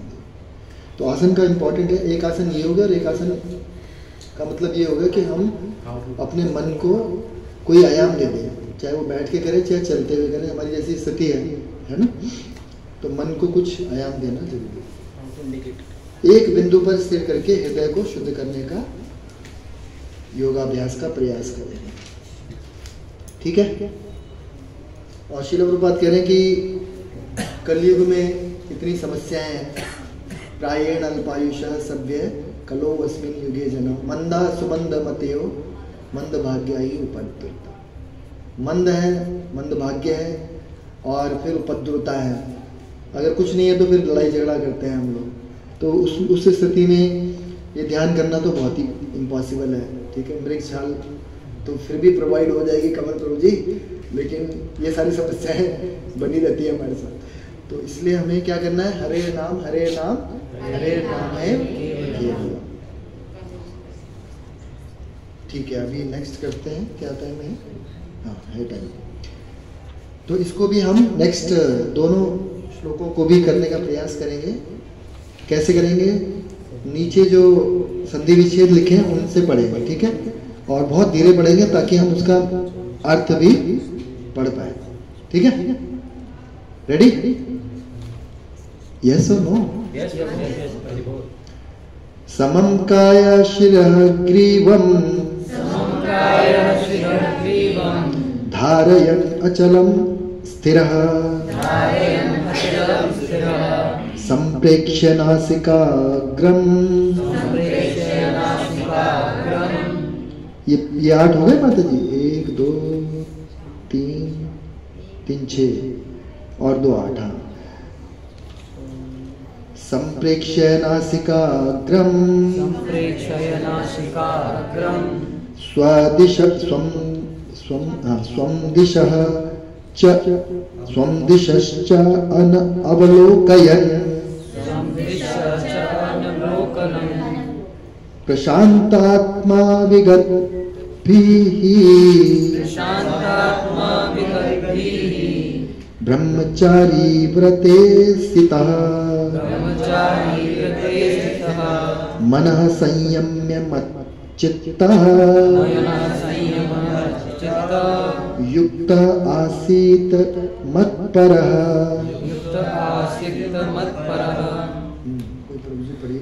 योग अभ्यास, हरे कृष्ण।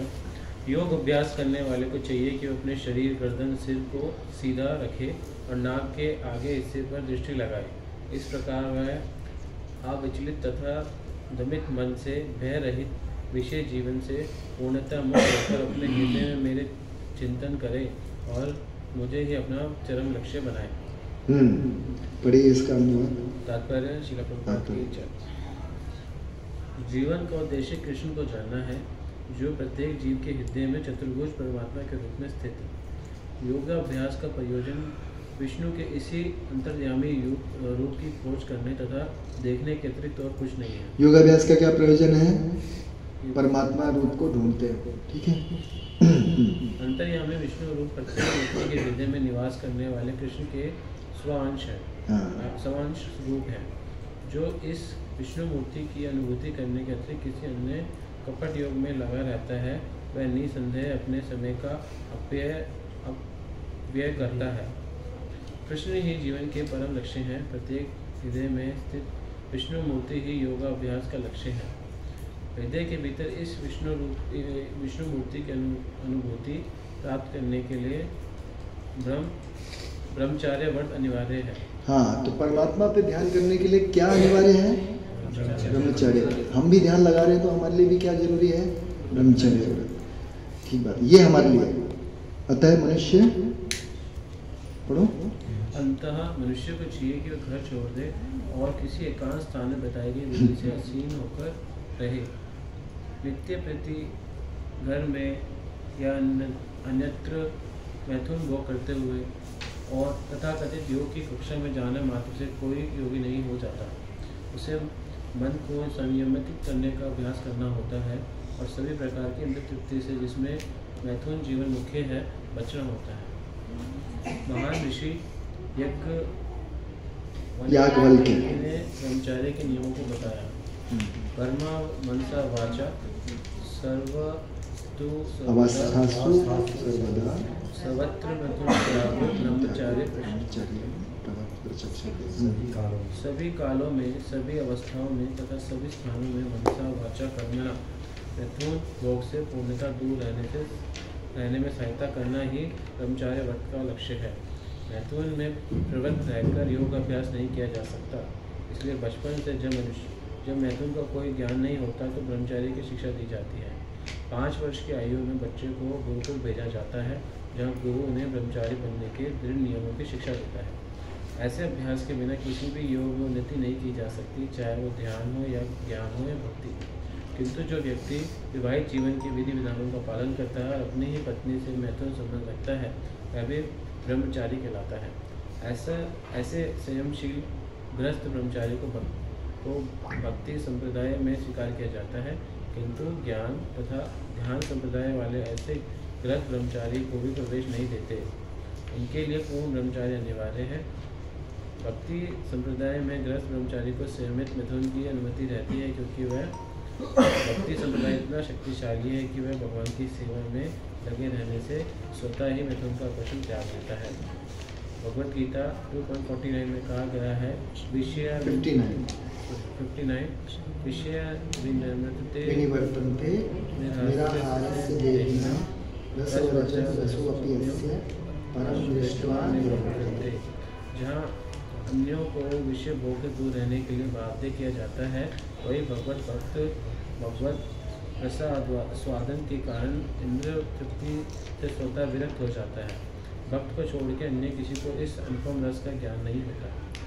विगत भी पूर्ण कृष्ण भावना भावित होते हुए भी बिना मनुष्य निर्भय हो सकता है। बद्ध जीव अपनी विकृत स्मृति तथा कृष्ण के साथ अपने शाश्वत संबंध की विस्मृति के कारण भयभीत रहता है। भागवत का 11:37 कथन है, वयं द्वितीया अभिनिवेशे ईशाद पेतस्य विपर्ययो अस्मृतिः। कृष्ण भावना भावित व्यक्ति ही योग का पूर्ण अभ्यास कर सकता है, क्योंकि योग अभ्यास का चरम लक्ष्य अंततः कृष्ण में अंतःकरण में भगवान का दर्शन पाना है। अतः कृष्ण भावना भावित व्यक्ति पहले ही समस्त योगियों में श्रेष्ठ होता है। यहाँ पर वर्णित योग विधि के नियम तथा कथित लोकप्रिय योग समितियों से भिन्न है। ठीक है, तो श्लोक में बहुत इम्पोर्टेंट बात है कि अगर किसी को परमात्मा का दर्शन करना है या फिर आत्म साक्षात्कार की जो विधि है, आध्यात्मिक उन्नति करनी है, तो ब्रह्मचर्य सबसे आवश्यक है। लेकिन क्या कह रहे हैं कि जो भक्ति समाज है उसमें अपनी पत्नी के साथ में अगर कोई घर में रहता है तो उसको संबंध करना अलाउड है, मतलब ये भक्ति समाज में उसको भी ब्रह्मचारी माना जाएगा। ठीक है, लेकिन और दूसरों में नहीं माना जाएगा। कमल प्रभु जी, अगर आप मृगशाला लेके जाना चाह रहे हैं तो फिर मुश्किल हो जाएगी, उसमें आपको ब्रह्मचारी नहीं माना जाएगा। ठीक है, तो ये तो ब्रह्मचारी के ऊपर हो गया। और विगत भी निर्भय, जैसे उसको तो अकेले जाना है ना, अगर किसी को योगी को जाना है तो अकेले रहना है, तो हमारे को निर्भय रहना है। तो हम भी निर्भय रहते हैं या भय में रहते हैं? भय में रहते हैं। क्यों रहते हैं भय में?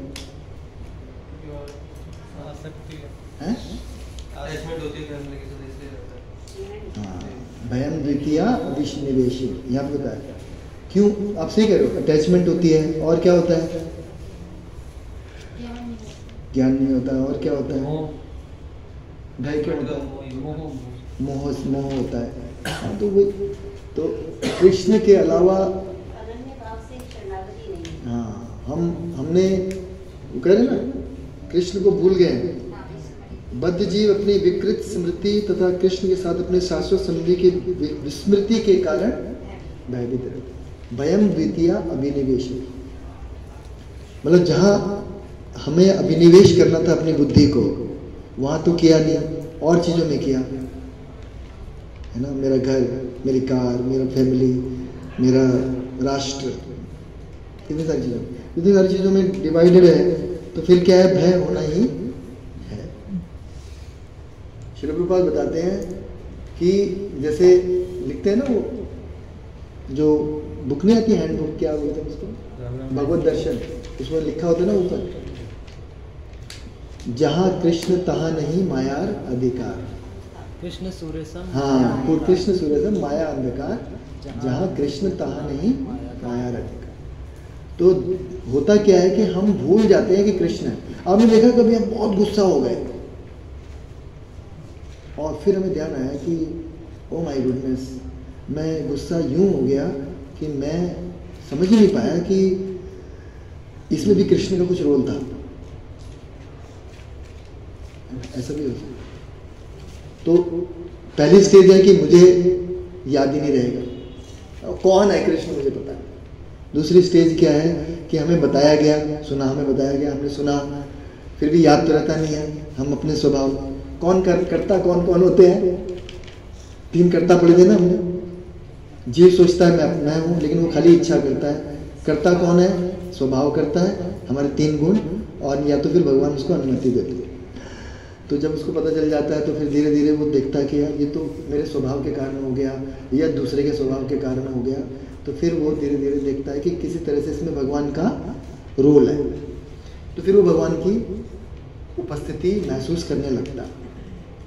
तो ये सेकंड स्टेज है, लेकिन ये परफेक्शन की स्टेज तो नहीं है। फिर एक समय ऐसा भी आएगा जब हम सारी चीज़ें ऐसे करेंगे, ठीक है। तो भय किस लिए होता है या गुस्सा किस लिए आता है कि जब हम भूल जाते हैं कि कृष्ण है, ठीक है। तो क्या करना पड़ेगा,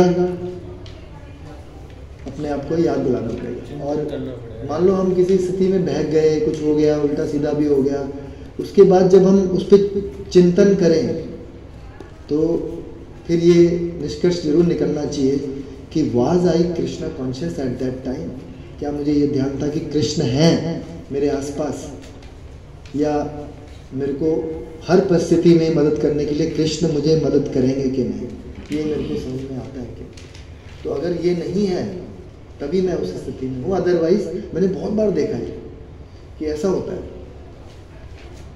मतलब कई बार हम इतना बहक जाते हैं चीज़ों में, हमें लगता है कि नहीं मैं ये कर लूँगा, मैं कर लूँगा, फिर वो होता नहीं है। फिर उसके बाद हमें लगता है कि ओ माय गुडनेस, यहाँ पे तो मैं भूल ही गया था कि कृष्ण भाई अल्टीमेट कंट्रोलर तो वही करेंगे। जैसे ही मैं ये भूलता हूँ वैसे ही समस्या में पड़ता हूँ। जहाँ कृष्ण वहाँ नहीं माया अधिकार, ठीक है। एक और हम पढ़ सकते हैं, तो पढ़ लेते हैं। इसको भी हम कैसे पढ़ेंगे सुषमा माता जी, कैसे पढ़ेंगे? संधि विच्छेद। युञ्जनेवं सदा, युञ्जनेवं सदात्मानं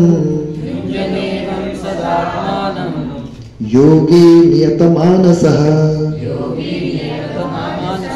शान्तिं निर्वाण परमां मत्संस्थाम् अधिगच्छति। किसकी बारी है? कोई माता जी पढ़िए, वेणु माता जी पढ़िए। इस प्रकार शरीर, मन तथा कर्म में निरंतर संयम का अभ्यास करते हुए संयमित मन वाले योगी को इस भौतिक अस्तित्व की समाप्ति पर भगवत धाम की प्राप्ति होती है। अच्छा, पिछले वाले में ना मैं तो आपसे थोड़ा सा एक अभी मेरे दिमाग में आया कि मनसा कर्मणा वाचा, ऋषि याज्ञवल्क्य ने कहा ना कि ब्रह्मचार्य 3 चीज़ों से करना होता है। तो हमारे लिए भी है कि जो 4 नियमों का पालन होता है ना, पर स्त्री का संग नहीं करना, मतलब स्त्री पुरुष का संग नहीं करना।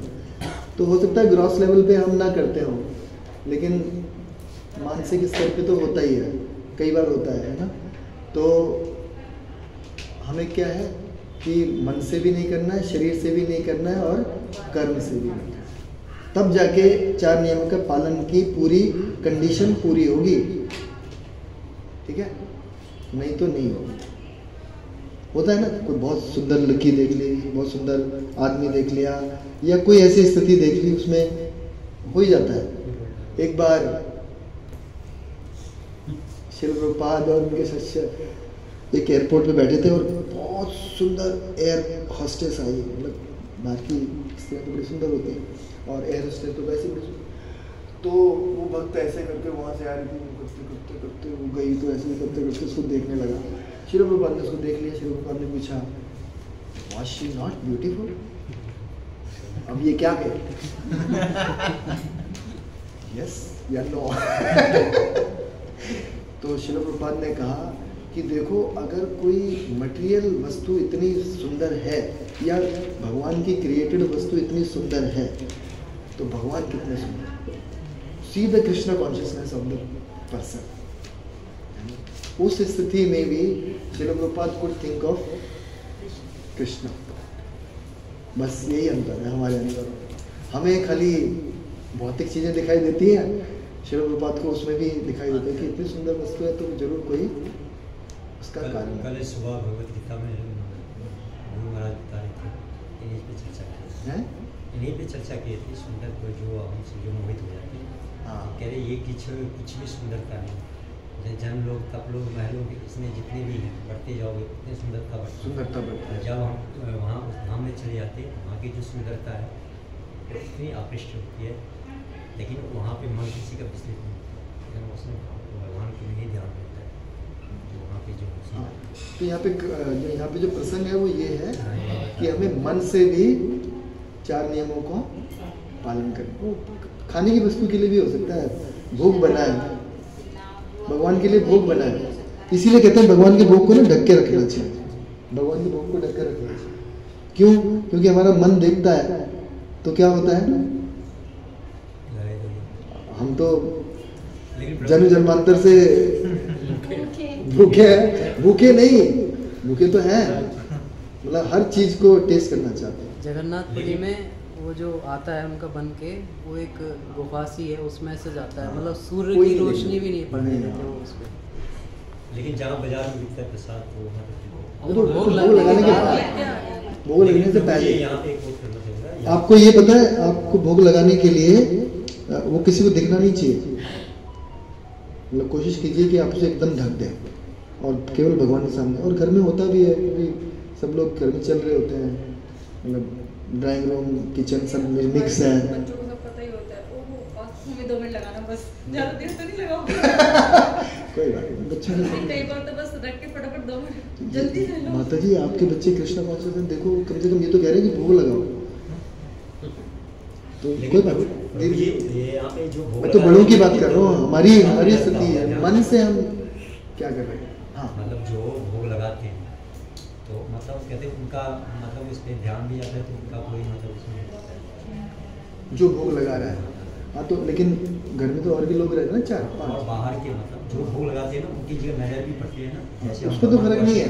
लेकिन जो भाई मेरा पति है, मेरी पत्नी है, मेरे बच्चे हैं, अब बच्चे आते हैं, अरे खीर बनी है। औरत तो क्या करता है, लग गया, मतलब प्लेट जा रही है, पहले मुझे दे दो। ये ईशा भी ऐसी करती है, इसमें से थोड़ा सा तो दे दो, प्रसाद तो दे दो। इसमें ना वैसे मैं थोड़ा सा इसमें ऐड करना चाहूँगा, जो आपने एग्जांपल बोला था ना, तो एक मैंने लेक्चर में सुना था, आपने क्या बोला, तो मैं बोलता है कि अगर क्रिएशन इतनी अच्छी है तो क्रिएटर कितना अच्छा है। वो मतलब बहुत ज़्यादा मतलब पिक किया था मेरे को कि मतलब जब ये बनाने वाले जो बनी जो वस्तु है वो इतनी अच्छी, तो बनाने वाला कैसा। प्रॉब्लम ये है कि हम जो जितनी चीज़ें हमें सामने दिखती हैं हम उसी में खो जाते हैं, उससे आगे हमें दिखाई नहीं देता। यही माया है, यही माया है। अंधकार में ही हमारा सारा चल रहा है साहब के नाम। मुझे रीड कैसे करते हैं, कौन सा शब्द छोड़ना है, कौन सा क्या रीड कैसे करते हैं? श्लोक। क्योंकि ये आज आपने अभी बोलते ना कि शब्द को छोड़ना है, शब्द को रीड करना। नहीं, छोड़ते तो हम किसी को नहीं है, लेकिन मतलब जो अनुष्टुप छंद होता है ना, जैसे जो 2 लाइन वाले जो होते हैं श्लोक,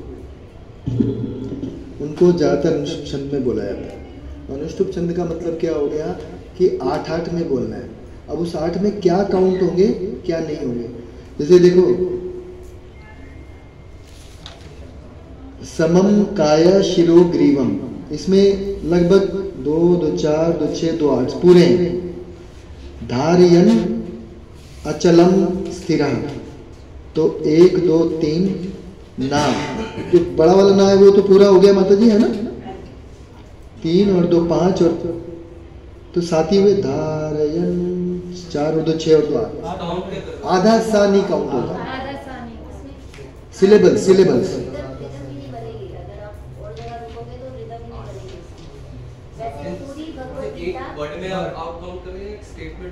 इधर आओ मेरे पास। देखो, इसका बेस्ट तरीका तो ये है कि पहले तो जो बोल रहा है ना उसके पीछे सुनो, ठीक है? फिर आपकी ये समम 1 2 अक्षर, सिलेबल्स की बात। काय 2 हो गए, 4 हो गए, यहाँ पे 4 हो गए। शीरो पूरे अक्षर में जो फुल है तो शीरो 2 हो गए, 6। ग्रीवम 8 हो गए। धारयन अचलम 1 2 3, पूरा बड़ा ना, छोटा ना को याद काउंट नहीं करें, बड़े ना को काउंट करें। 4 हो गए, 2 6 हो गए, और आधा सा को काउंट नहीं करेंगे। थरह, रहा को भी काउंट करते हैं हमारे। जब हमें उसको अलग-अलग करना है, अगर हमें उसको अलग-अलग करना है, आधा सा बीच में आ रहा है वो तो विसर्ग में चेंज हो जाएगा। जैसे विगत भी बोलेंगे, विगत भी, क्योंकि उसमें विसर्ग गिर भी बोलते हैं, गिर बोलेंगे तो गिर पे रुक जाएंगे, विगत गिर, फिर ब्रह्मा से ही स्टार्ट हो जाएगा। और अगर रह ये बोला तो विगत भी बोलेंगे तो भी पे रुकना होगा, फिर नहीं काउंट होगा, फिर वो आधा सा काउंट नहीं होगा। तो मेरे दो के जोड़े बना के उसको रीड करते हैं। नहीं, आपने 8 अच्छा 8 के पेड़ बना के। अनुष्टुप छंद का मतलब ये। सबसे अच्छी बात ये है कि पूरी भगवद गीता अनुष्टुप छंद है। भागवतम में अलग-अलग छंद है, मालती छंद है और दूसरे छंद है, लेकिन ज्यादातर उसमें भी मालती छंद है या अनुष्टुप छंद है। भागवतम में भी अच्छा मालती छंद है। और तो माता जी, जैसे ये जो 4 लाइन वाले श्लोक होते हैं, जैसे कार्पण्य दोषोपहत स्वभावा, तो इसमें भी 8 ही होते हैं। कार्पण्य दोषोपहत स्वभावा,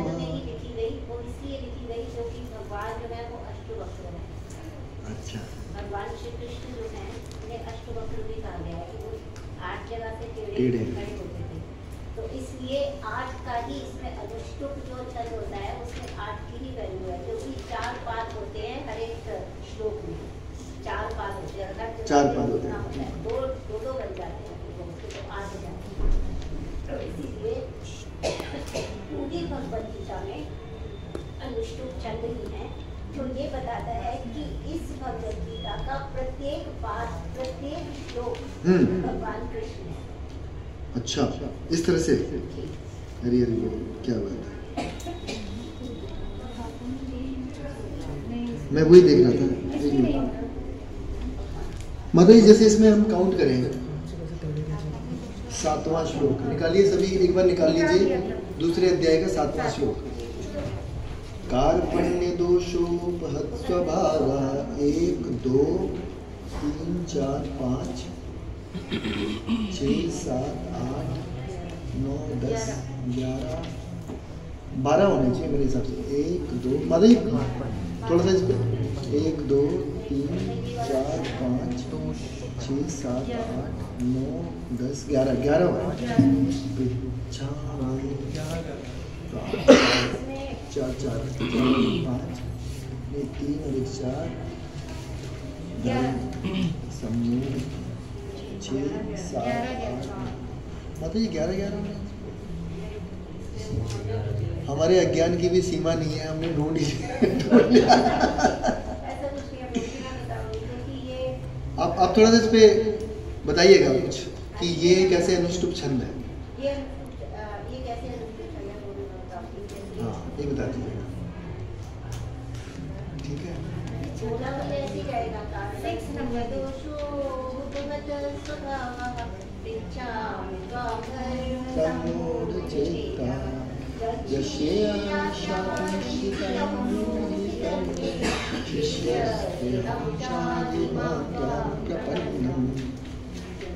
देखो, आप पहले किसी के पीछे बोलो तो फिर पता।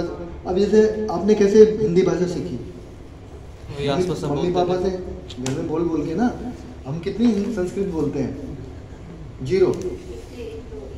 लेकिन एक चीज़ होती है, जैसे आपने बोला हमने पढ़ा तो हम पढ़ लेते हैं, उसके बाद जब ऐसे होता तो पढ़ ही नहीं पाते। इसका उपयोग कर सकते हैं, मतलब यूट्यूब इसमें आता है। तो ऐसे वैसे कोई एप्लीकेशन ढूंढ लो, 108 भगवत गीता, उसमें 108 श्लोक है में, बोलो उसको। अच्छा, पिछली बार मैंने बोला था कि आप रोज एक भगवत गीता का श्लोक पढ़ोगे, कितने लोग कर पाए हो?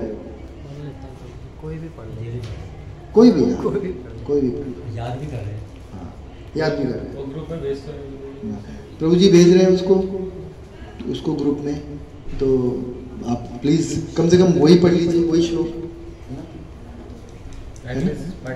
और बेस्ट तो ये होगा कि जो आप पढ़ रहे हो उसका एक क्वेश्चन बना के भेज दो, तो आपने पढ़ा और औरों का भी लाभ हो गया। आपने श्रवण भी किया और आपने फिर कीर्तन भी कर दिया, तो दोनों चीजें हो गई।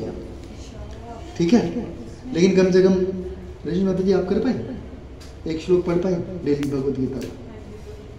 ओके, तो 4 हो गए। और 5। और रानू माता जी नहीं पढ़ पाए। मीनू माता जी जो प्रभु जी भेजते हैं वो पढ़ते हैं, खाली उतना ही या बुक से भी पढ़ते हो? ओह बताइए आप तो वैसे तो ले लेते कभी, अगर आप कहोगे डेली की टेंपल के आगे। नहीं, टेंपल के आगे नहीं, मतलब आप कहीं पे भी हो, जो या तो प्रभु जी जो श्लोक भेज रहे हैं कम से कम वो पढ़ लो, मतलब पढ़ के आप आंसर करोगे तो ज़्यादा अच्छा। जैसे परसों जो क्वेश्चन था, कल या परसों, उसमें तीनों आंसर ठीक थे अगर आप पढ़ोगे नहीं तो। सबका ही गलत था।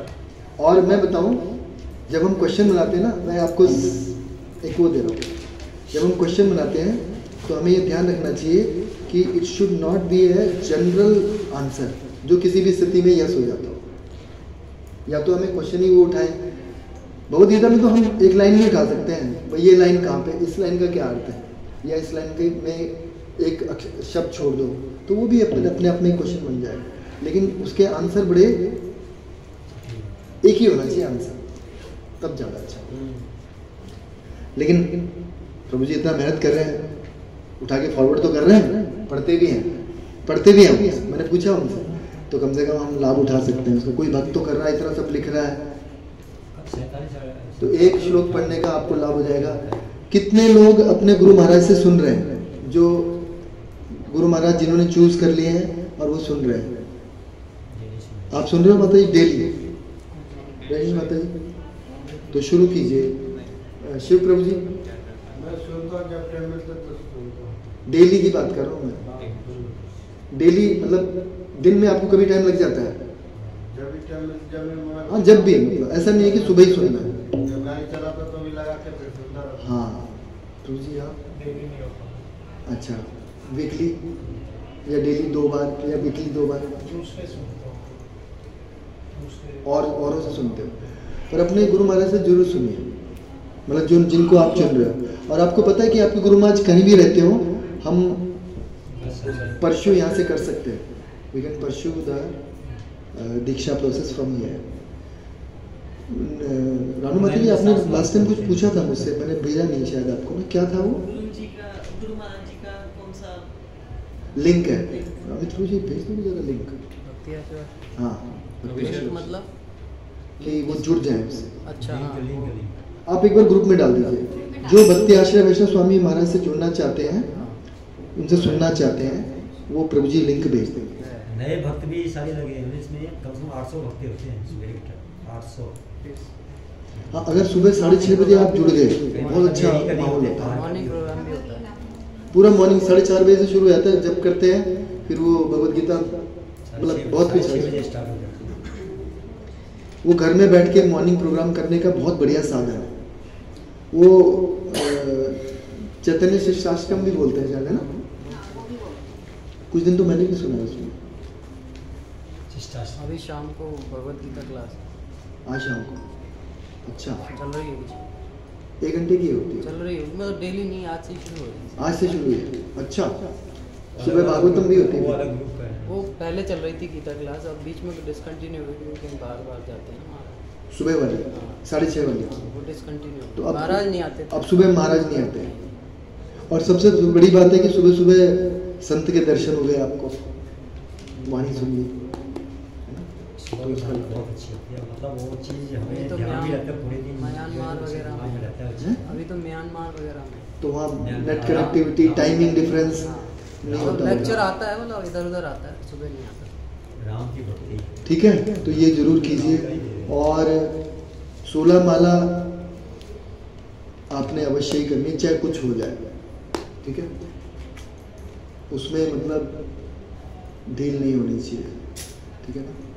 कोई है ऐसा जो 16 माला कर रहा था, आप नहीं कर पा रहे हैं, मतलब हम शेयर कर सकते हैं आपस में ऐसा, तो प्रयास कीजिए।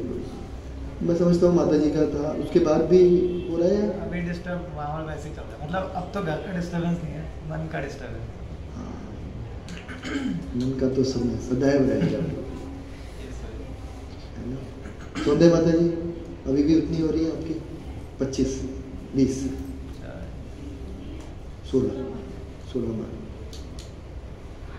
शिव प्रभु जी आप कब करोगे 16 माला शुरू वापस? प्रभु जी 16 माला करते थे, सुबह सुबह ही कर लेते थे।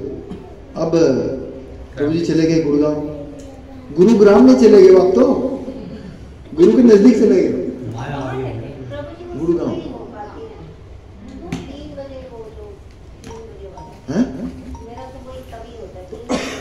हाँ 3 बजे माता जी उठ जाती है। माता जी तो देखो डेली कर लेते हैं।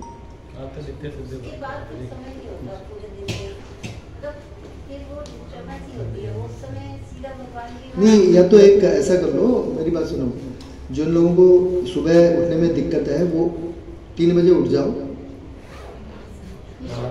माला करो और फिर सो जाओ। ये भी तरीका है, आप अपनी नींद पूरी कर सकते है ना? ये मुरली कृष्ण प्रभु जी ने इंटरव्यू में पूछा था इसलिए क्या कितने बजे उठते हो? हमने ये बोला, पूछा जाएगा। हमने उनको बोला कितने बजे उठते हैं प्रभु जी? आप ही हम सारे डेटी वर्षन कर देते हैं, 16 वाला कर देते हैं। मैं 1 घंटा सोता हूँ, फिर मैं जाता हूँ।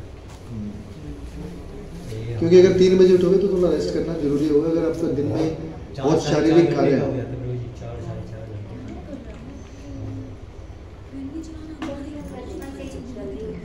पढ़ना होता था पहले भी, 3:30 से 6:30 मुझे पढ़ना होता था, पढ़ के ही स्कूल जाती थी। नहीं तो फिर पूरे दिन में कोई पढ़ाई हो ना हो, लेकिन वो 3 घंटे तो रोज पढ़ना ही है।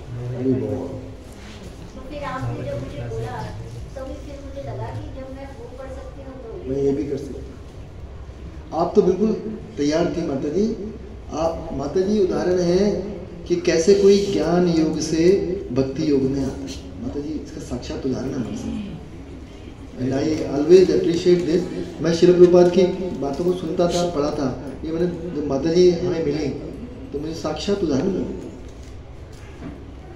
और कैसे फिर वो कितनी शिद्दत से उसको पकड़ लेते, क्योंकि वो इतने जन्मों से करता आया है। तो अब हम इस रास्ते पर हैं, हम अभी ज्ञान योग तक भी नहीं पहुंचे। ठीक है ना?